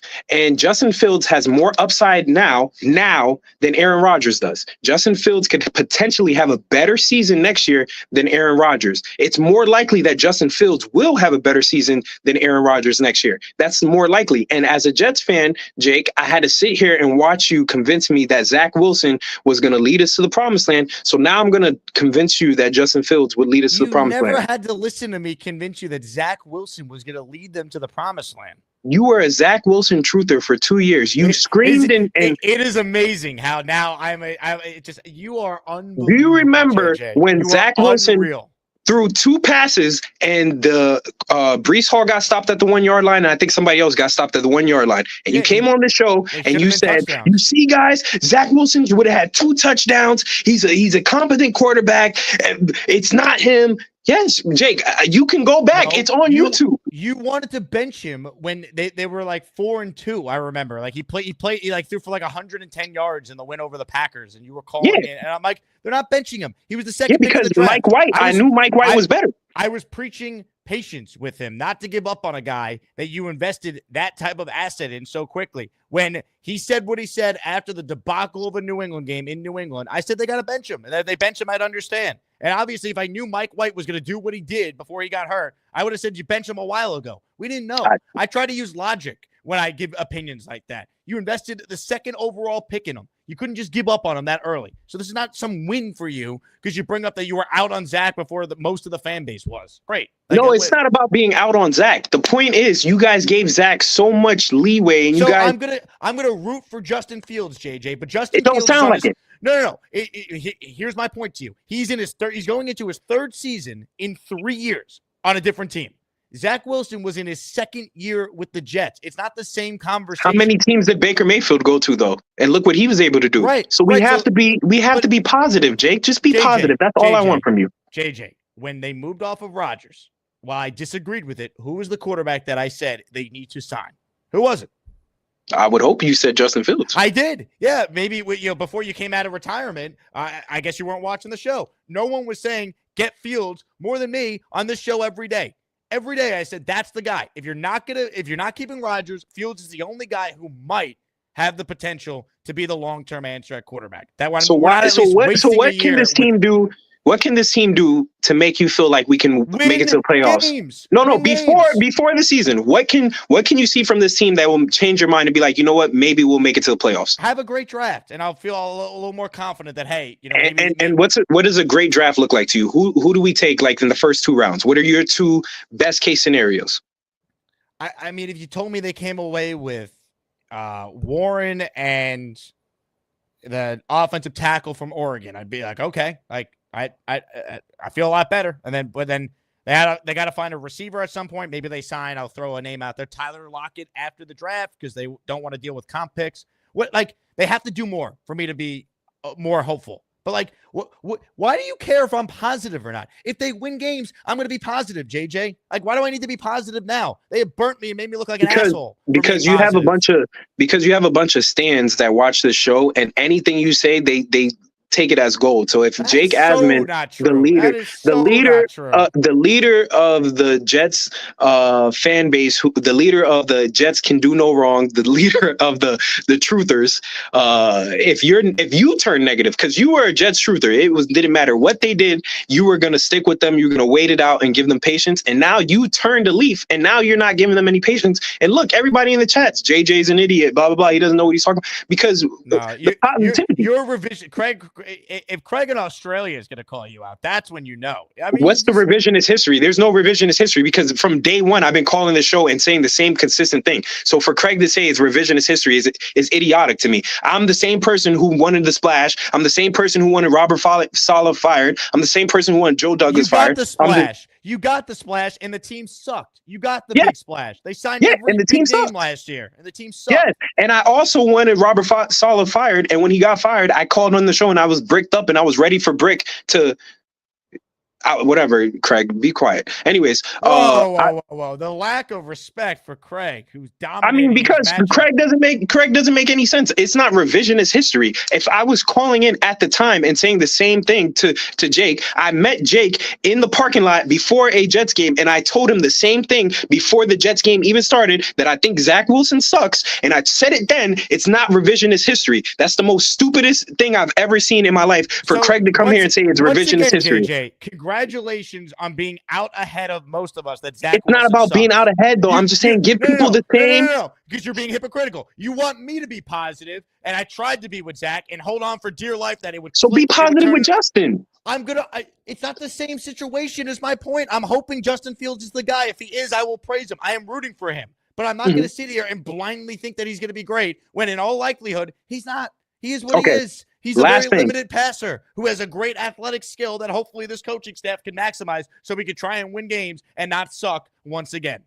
Okay, last thing, and I know I said last thing 5 times, but really last thing. I just hope when training camp comes around and Justin Fields is throwing touchdowns in training camp and lighting it up in training camp, that everyone keeps that same energy that they had with Zach and Aaron Rodgers. I want you guys to come on the show and be like, oh, shoot, Justin Fields threw 3 touchdowns to Garrett Wilson today. Yo, we're going to be real. I just keep that same energy with Justin that you guys had with Zach Wilson and you had with Aaron Rodgers in training camp, and let's be positive. That's all I want. I love everyone on the show. Thank you guys for listening to me ramble today. Have a good weekend. Peace. Go eat a candy cane, JJ. All right, we know you love those things. I'll be positive when they win games.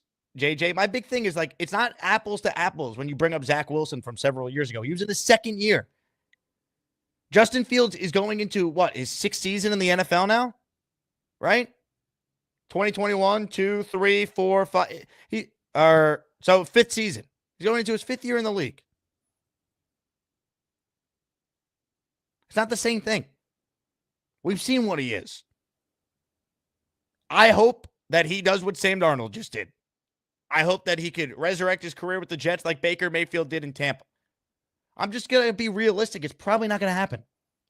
Probably a 25% chance, and I'm probably more optimistic on that than most.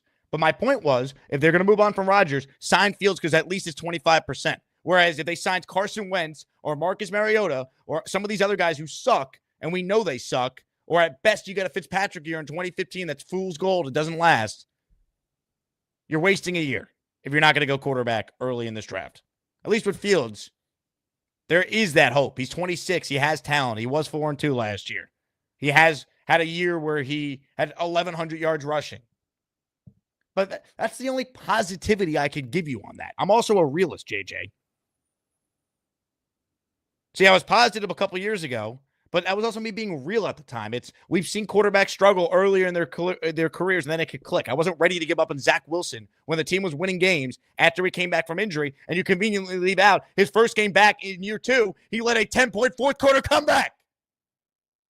So I'll get on Zach Wilson when it was time to say he can't play, and we've seen the insurmountable amount of evidence supporting that. But I wasn't ready to shit on Zach Wilson when the team was still winning games early on in 2022. Now, were they winning in spite of great quarterback play? Sure.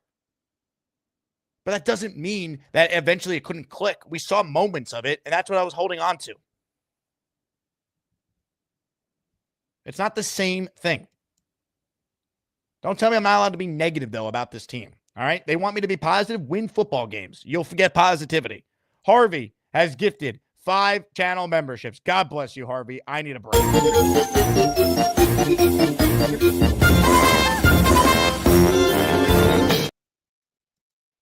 I don't even know who got him. Harvey, thank you very much. Oh, here we go. My Young Ring, Wavy Aviation, Big Green, Green Truth Dave, all receiving channel memberships. Let me tell you, the cocktail we're having after this show tonight. Update in polling here because we're winding down. We're 2.5 hours in. Craig from Australia, 62% of the vote. JJ going up and in on Craig. Good luck with that. Craig with a super chat. The top 5 greatest quarterbacks in history at their peak would have sucked playing for us with our coaching last year. I tend to agree with a lot of that. I mean, you're just his points on Rodgers are everything about that call for the most part was infuriating. But that's JJ. We love him. David Atkins is in the raffle now for 1. Thank you, David. I know we need to get back on track as we're winding down here. Ladies and gentlemen, the number 1 seed in our ASMANIAC tournament has called it. You'll never get my chicken soup recipe. I'm not saying that Lowski takes steroids. I need some of it. Hey, Charles! Who is that lovely lady? Send it this way, Charles!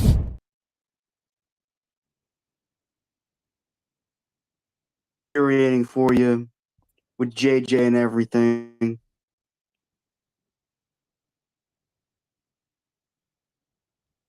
Hey, Charles, I how about do we get think some we better internet? disappointed the last 10 plus years. We have been disappointed the last 10 years.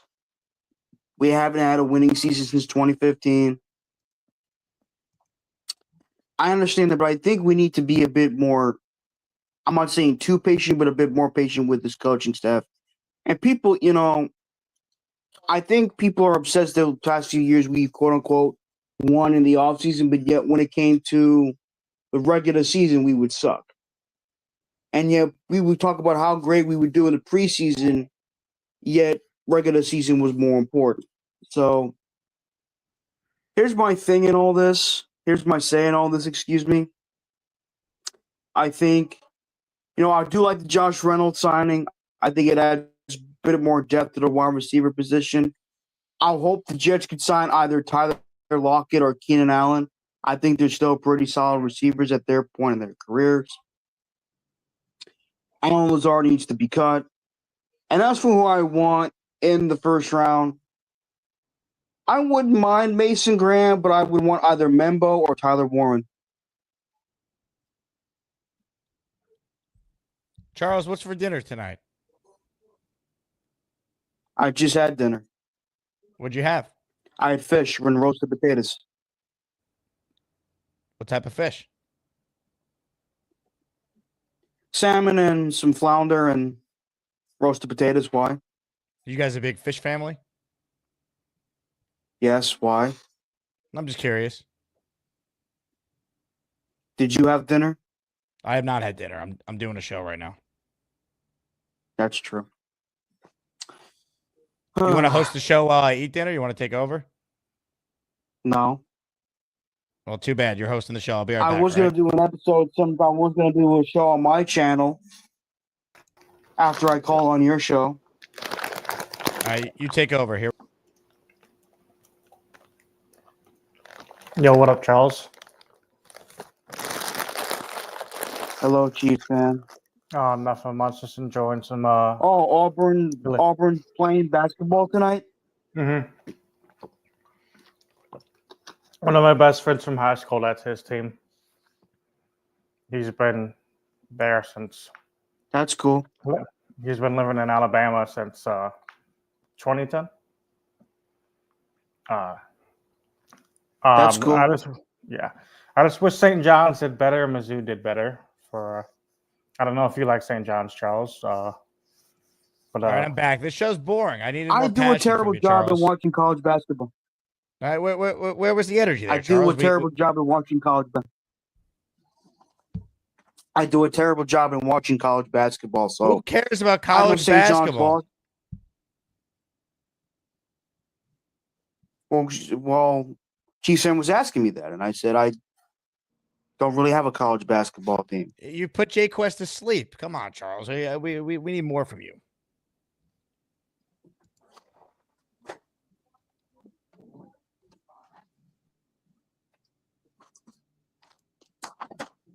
Well,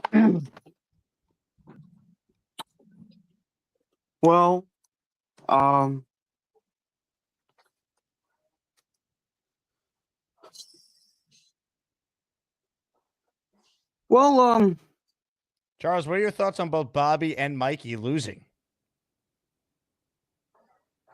Bobby Midnight and Mikey Midnight. Yeah.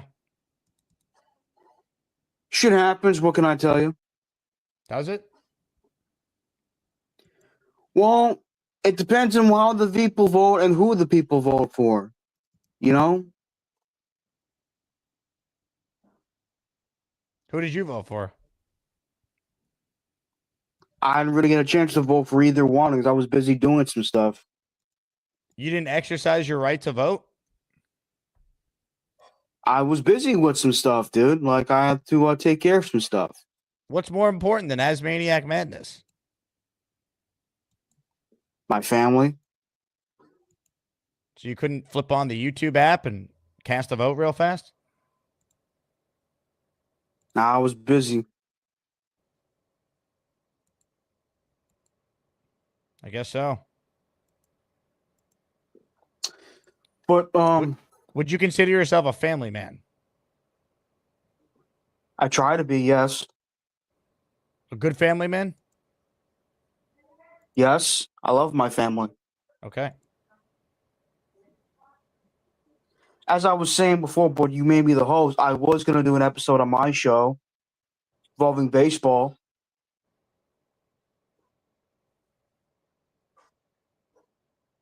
But you know how it is, Jake. Look, I may be a bit more optimistic. As for the win total, I expect if we get at least 8 or 9 wins, I'll be somewhat happy this upcoming season. I understand Aaron Glenn has yet to coach a game. No, I'm not having a roommate, Alan. I'll be moving in by myself. Are you planning on having some ladies on the prowl at the apartment? Not that I'm aware of, no. No. As I was saying, Aaron Glenn, I think, unlike Mr. Robert Saleh, he surrounded himself with pretty well successful coaches. Obviously, he's still a friend and student of Bill Parcells. He learned from Sean Payton, and he learned from Dan Campbell. I think that says a lot. I'll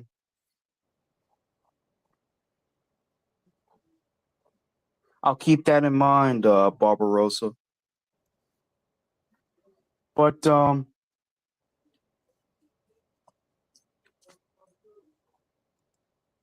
with that being said, I think he'll do. Look, I'm not focused on my big film. I mean, I am a little bit right now, but right now I'm trying to focus on this call.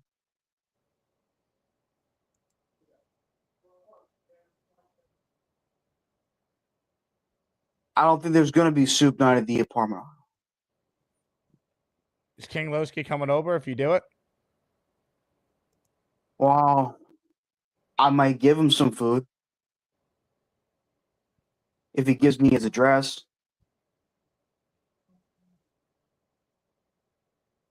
New Q is I'm a little suggesting tired. Fish Fridays at the apartment. Well, it's still lentil season. It's still Lent season, so Easter doesn't end until October 20th. What? Till April October 20th. Excuse me. Did I say October? My apologies. You did. I accept your apology.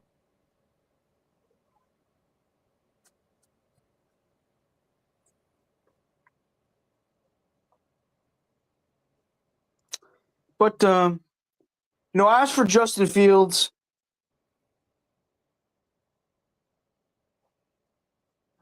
as for Chiefs fan, as for Justin Fields, he has gotten better each year. He does have some upside. For the record, Charles did not deny the claim on the screen. I already got Chiefs fan was down in my drawer, so knock it off, Phillies Flip people.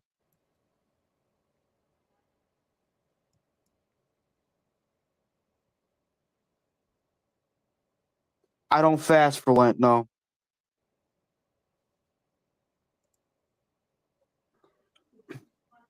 Have mimosa. I hope with this coaching staff, especially on the offensive side of the ball,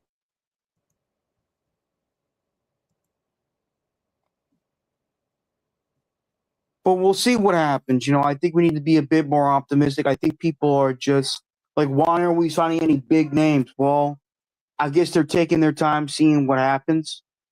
We don't know what's going on behind the scenes. We're not actually in the offices of Darren Mucci and Aaron Glenn.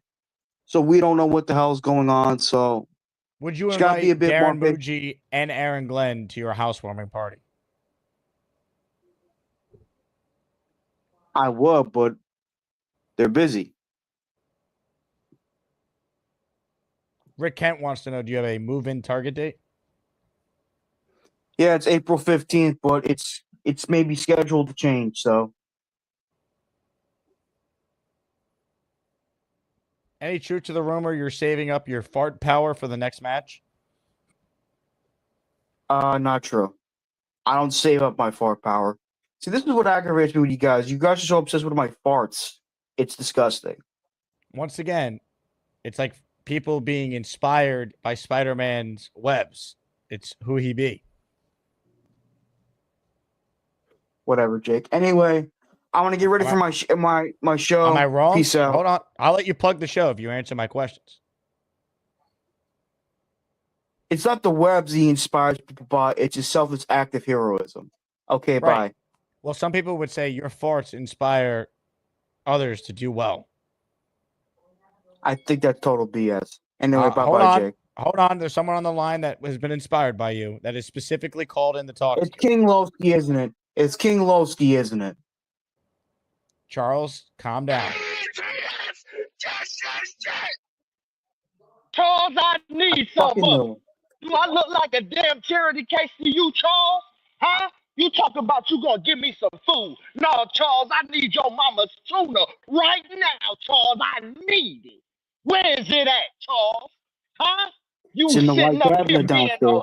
a loose booty one seed. That's what you is, Charles. A loose booty one seed. I need that chicken soup and I need that tuna, Charles. Where is it at? You up there eating all good salmon The and good tuna's in the white flounder. cabinet. Charles, I need that food, Charles. Where is it at? Some of your mama's chicken soup. Well, send me your address. Charles, you want me to send you my address? No, Charles, I want to pull up. I'm a pull up type of cat, Charles. I pull up to the crib, Charles. I need that chicken soup and I need that damn tuna fish. I need your mama's tuna.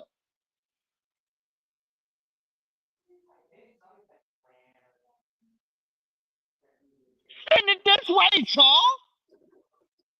You said send it this way. That means send it to your address.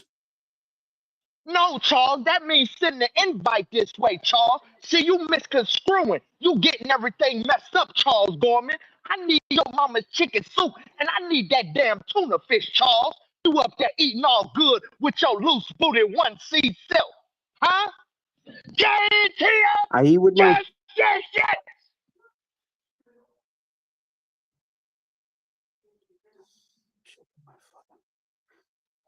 I knew it was King Lowski, and you just didn't want to admit it.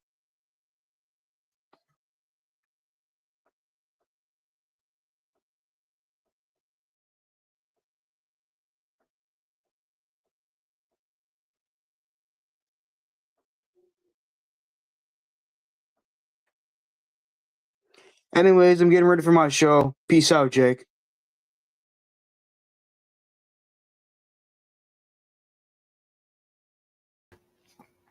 Yeah, what up, Jake? Oh. What the fuck?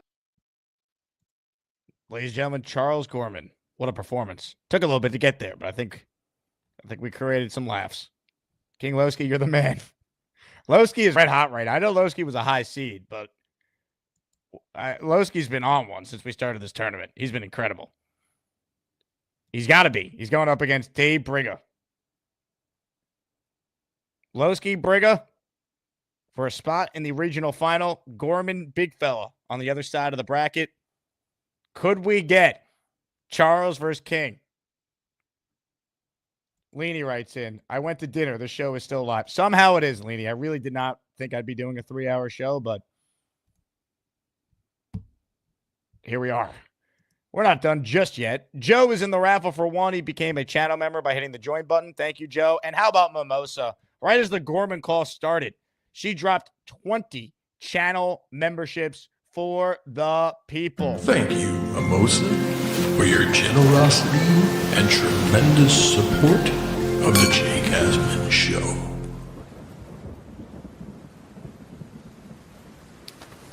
It's raining channel memberships. Here we go. Juju, J-Rod, Will Collins, Big Bunder, Insidious Nugnug, Mog NYG, Sarah Young, Pete Detralia, Andrew Fialco. Shout out to you, Fialco. Alexander Brown, Kyle, Jetpack 615, Stanley Santos, P-Viz, Shifty's 49er Talk, Eddie Mayer, Mr. Weed, Izzy Blanco, all receiving channel memberships from Mimosa. Mimosa, your signed Bart Scott jersey was sent out earlier today, so hopefully it's there at some point next week for you. She won our prize on the first raffle, or the first show today. I've heard from Indy Jets. There's one winner in this morning's raffle that I haven't heard from. And that is, just so I make sure we confirm it, if anyone knows who this person is, Lawrence Hobson. Lawrence, message me. I don't believe you're on Patreon, so I couldn't get any contact info for you.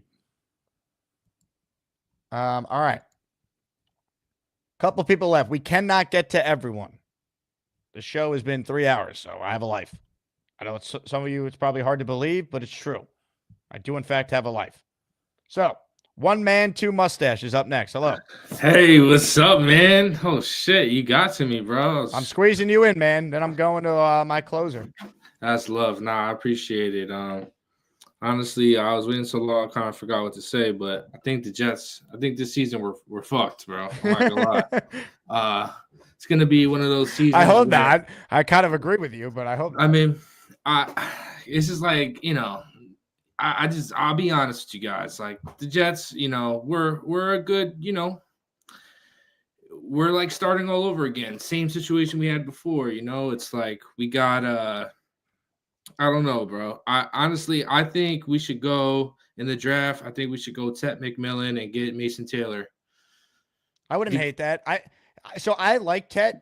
It feels like there's a lot of people souring on him because he's not fast enough. Now people will say, well, he's Drake London. If he is Drake London, great. But Drake London ran faster, from my understanding, than Tet did. I'd be on. That's bullshit. He runs 4.5, 5.5. You know who else runs a 4.5? Mike Evans. So what we doing? I think they're saying that so they can draft him. Hold on one second. Love Bites just wrote in. Damn, you heard how Jake laughed at that? He's preying on the Jets' downfall. Love Bites, I'm assuming you're trolling here, but regardless, I have to take matters into my own hands. All right, we can't allow this narrative to be put out there that I don't want the Jets to do good, because that goes against everything I stand for. So for that, we say farewell. Just shut the fuck up. I did not ask for the damn opinion that came out of your ass. So shut the fuck up. That was nice. Nah, but yeah, you're just being a realistic Jets fan, man. Like, we've all endured it. You've been a Jets fan my whole life. I have too. We've all endured the same bullshit. We already know what's going to happen. We're going to be irrelevant next year. I mean, we're going to be decent probably. We'll have some nice wins here and there. But I don't think we're winning a championship. Let's just be real. No, definitely not. I mean, look, like, I don't need a championship next year, though. Like that, that's not happening. Fine. It doesn't need to happen. Can we have a winning season? 9-8 should be the goal. All you people settling, oh, we're going to go over the win total, Jake. Like, no, man. 7-10 doesn't do it for me. You know what would do something for me? 9-8 with feeling confident we have a real coach. That would do something for me. A winning 100%. Season for the first time in a decade would matter. That matters. Yeah, and I think that Josh Reynolds signing is kind of weak. Like, it's cool, but it's not exciting me or anything like that. So, I mean, honestly, I would be happy if Breece Hall had an MVP caliber season, and if and Justin Fields just proves the NFL that he could be a starting quarterback. That would be cool. I'm going to take small wins, not massive leaps of faith. Yeah. Go Jets. Yeah, look at this. Ooh, two mustache. I ain't gonna lie. I should have been in the bracket. I don't call enough, but, you know, one man, two mustaches. Shout out to Gator. He gave me the illest nickname in the world. Gator's amazing. So shout out. My computer finally overheated there. It knocked me off. Too many takes. But you know what? You have a great mustache. One man, two mustaches. Thanks for holding it down for the 15 seconds there. Thank you, man. Of course. Great call. I like how he waited an hour on hold to be like, I don't even know what I was going to say. We just might be effed. Amazing. Amazing. All right. We're not done quite yet. Now, I was going to go to Cheats Fan, but this is what I'm looking like. Oh, I thought you were frozen. Hold on. Let's do this proper then. Stand by. Ladies and gentlemen, Cheats Fan. It's Chiefs fan. Guess what? I'm still looking for a job, bitches. It's Chiefs fan. I'm just going to rub my hands together all day. It's Chiefs fan. There's a whole lot of DNA on this couch. Let's hear it for Chiefs fan. Look, it's my dead neighbor that I didn't kill. Yo, shout out to Rise. I'm trying to pronounce this. Ryan Kaza for all the support in the chat. And thank you for letting me still be the closer, Jake. My bad for all the toxic stuff. Ryan, Thank you got your Ryan. shout out from Cheats Fan. How does it feel? I did. It feels really good. Happy to hear that. All right, continue, Cheats I Fan. hope I didn't mispronounce that. I hope I really didn't pronounce that. I'm getting better for my pronunciations. Okay. I took some time off, handled stuff, got mentally better, talked to some people, went in, spoke to my therapist on the day off. That's good. I decided you do realize ASMANIAC Madness is for fun, right? Like, you Yeah. losing, is that a referendum on you as a human being that people voted for a different Jets caller on a Jet YouTube show? But yeah, true. Okay. Bad for on the Bobby show. I was just like tilted from that situation with family. Everything's got handled now from that situation. Sorry for bringing that up on the show. I put that hat that you gave me, and when it came with some lint, so I had to clean it off. You know those little hat things that you toss into the washer to wash it. So I have that washing right now, protected in there. I don't know where the lint came from inside that box, but I had a little lint in there. Didn't have any lint rollers, so I cleaned that. I'm doing better now mentally. Thank you for letting me have a close rollback. But like at the moment right now, I'm a little bit stressed at the moment because now my doctor is now giving me blood work every week for some reason. But like she also gave me an iPhone and a blood pressure machine since my blood pressure was up when I went to go see her when I stopped by to pick up my x-ray disc today because she seen me stressed out from the situation with family. My blood pressure was 170 over 120. What is up with callers calling in to talk about their health issues? You just now, Beastbreaker with the kidney stones earlier. Well, I'm not going to have that high of a blood pressure once this comes off. I don't care if they tell me. So you have high blood pressure because you have No, an injured wrist? no. I can't get out and walk that much since I have this on. My doctor says I'm not Why can't you walk? It's a wrist injury. It's not a leg injury. They don't want me building up sweat in here. That's what they basically told me. So I do my steps inside the house, or I do my steps around my friend's basement.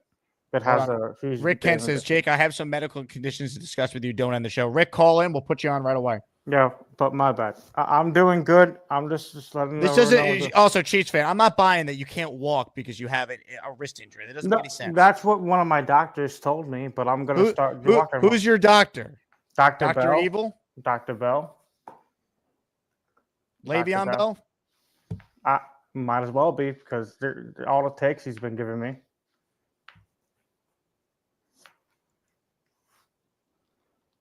Dr. Bombay? I don't know, but I get this off in 4 days and I'm happy. So technically 5. So my understanding is your blood pressure will be lower in 4 days because you'll get the thing. Well, because around this time of the year, I usually go like on 5-mile walks, even when it's raining.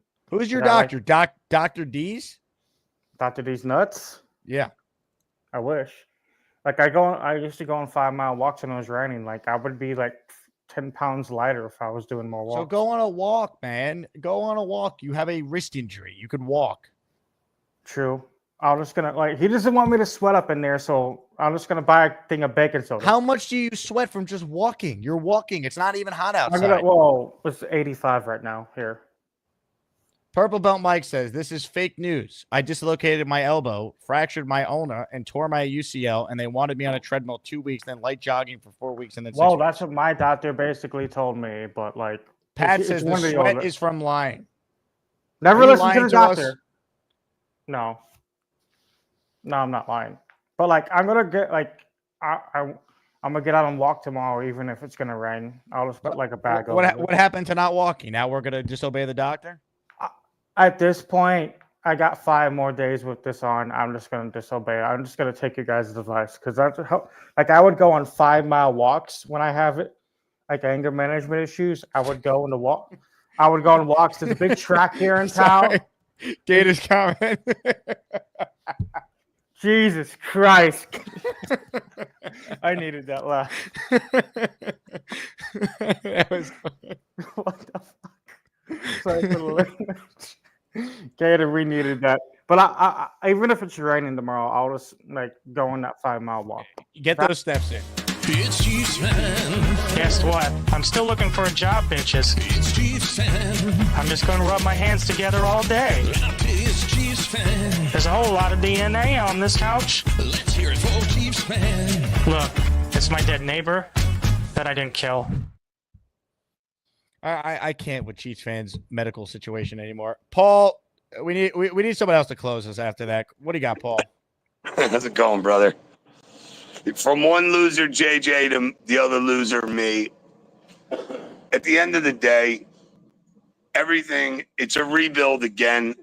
It's not a full one, but when you talk about our management, ownership does the same thing. We're taking another chance. And, we have to hope for the best again, right? And we're going to know in a year or two if they actually made the right move and who they hired for head coach and offensive coordinator and defensive coordinator and GM, right? That's really what it all boils down to at the end of the day, because if they suck again, then we're going to be in this crap for another 4 years, right? I mean, and if they are any good, then yeah, we could have a better season. And then I won't mind as much if they don't have a great season, but I could actually say, okay, we have a coaching staff for the first time in 15 years, right? And that's it. We can beat this thing until it comes home. I will say I originally was saying that we should definitely go with the tight end, but considering that we're kind of rebuilding again, why not make the O-line that solid and hope Breece Hall is healthy this year and we get a kick-ass running game, and maybe we have an offensive coordinator that knows how to mix stuff up and we can maybe be a little interesting. But there it is with the Jets. It's always if and what, ifs and buts, candy and nuts. It's like, it's redundant. It's been going on for entirely too long, and they go and they do it again. They don't go out and get a certified, bona fide somebody. They haven't done it in years. They keep banking on possibilities, and it doesn't work, right? So that's why I told you I'm like over it. Like I hit a point where I'm like, the last 2 years just devastated me so badly, because I still say Joe Douglas made one mistake, and it was who he hired as a coach. And he did enough right that he would have still had a job if he just hired a different head coach.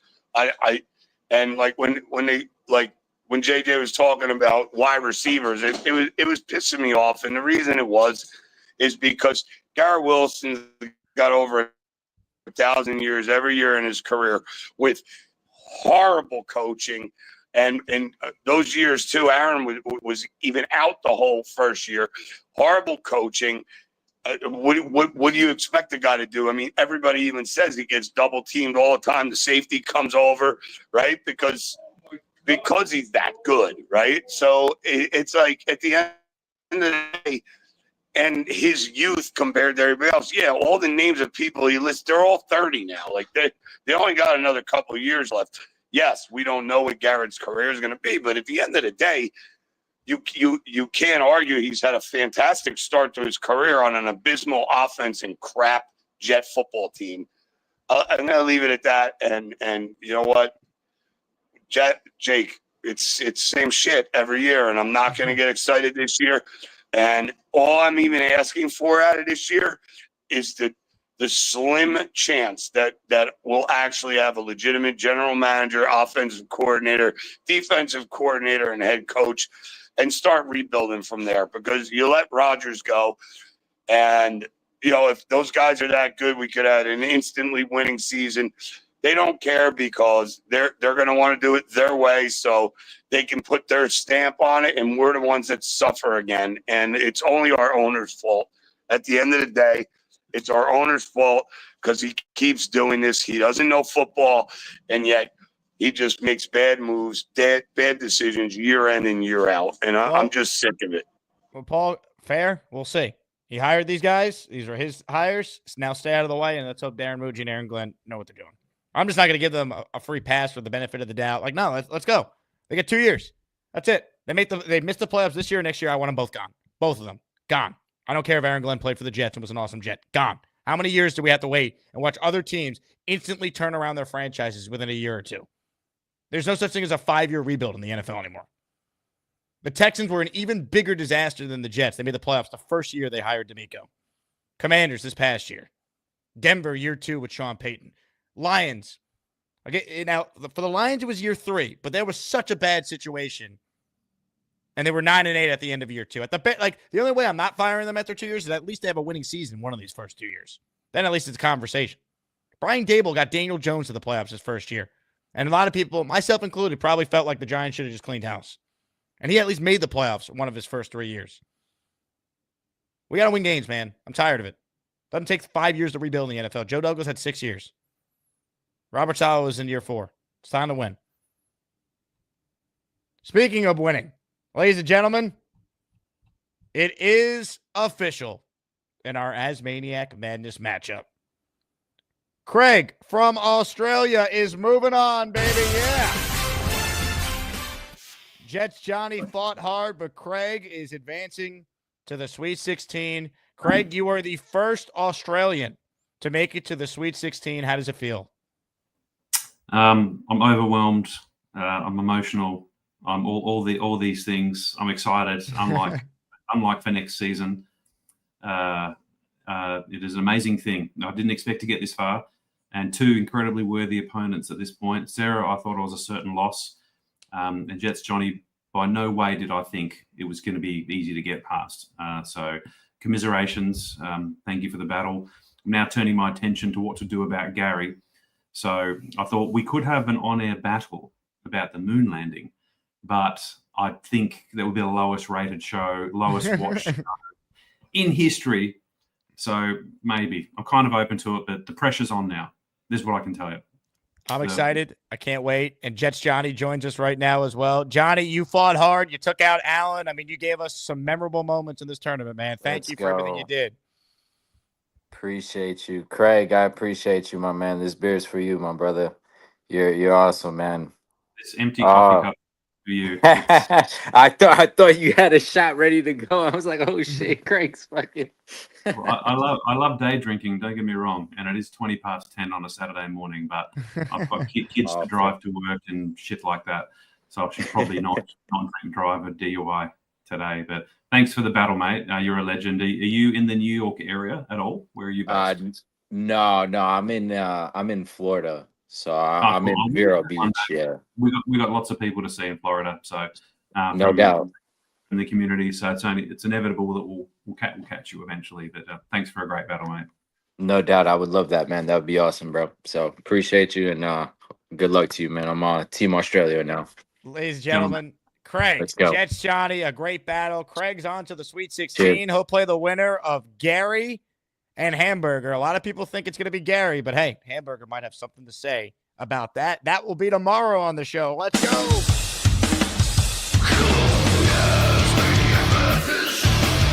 Who's gonna be the best of the bunch? ASMANIAC Madness. You get to pick the ones that make the show walk. Who's the king? As a Jew. Hell yeah. Great show, everyone. 3 hours and 12 minutes and counting. Thank you to everyone who gifted a membership. Thank you to all the callers. Good debate today. Good takes. Whatever the heck Cheech fan was saying. Beastbreaker with the kidney stones. Hope he's all right. Bobby Midnight is still boycotting the show. So be it. So be it. What are you going to do? Anyway, Jets Johnny made a request at the beginning of the show. He said he wanted to hear the Robert C. National Anthem. Jets Johnny, you fought hard. You beat Allen. And for that, I say thank you. And before I end the show, I say thank all of you for your support. Join the Patreon if you haven't. Make sure, more importantly, you buy a draft party ticket. Connor Long and his dad are officially going. They bought a ticket during the show I saw. So you get to meet young Connor and all the other great listeners of this show who will be at Clinton Hall with us on April 24th. Buy your ticket. Links in the description to do just that. Thank you all. And because Jets Johnny asked for it, you get it. Go Jets. Enjoy your weekend. We're back tomorrow in what should be around the 11 a.m. Eastern time hour. Ready? Everybody mute yourself. Mute yourself. Light of dawn's early light. What so proud that we hail?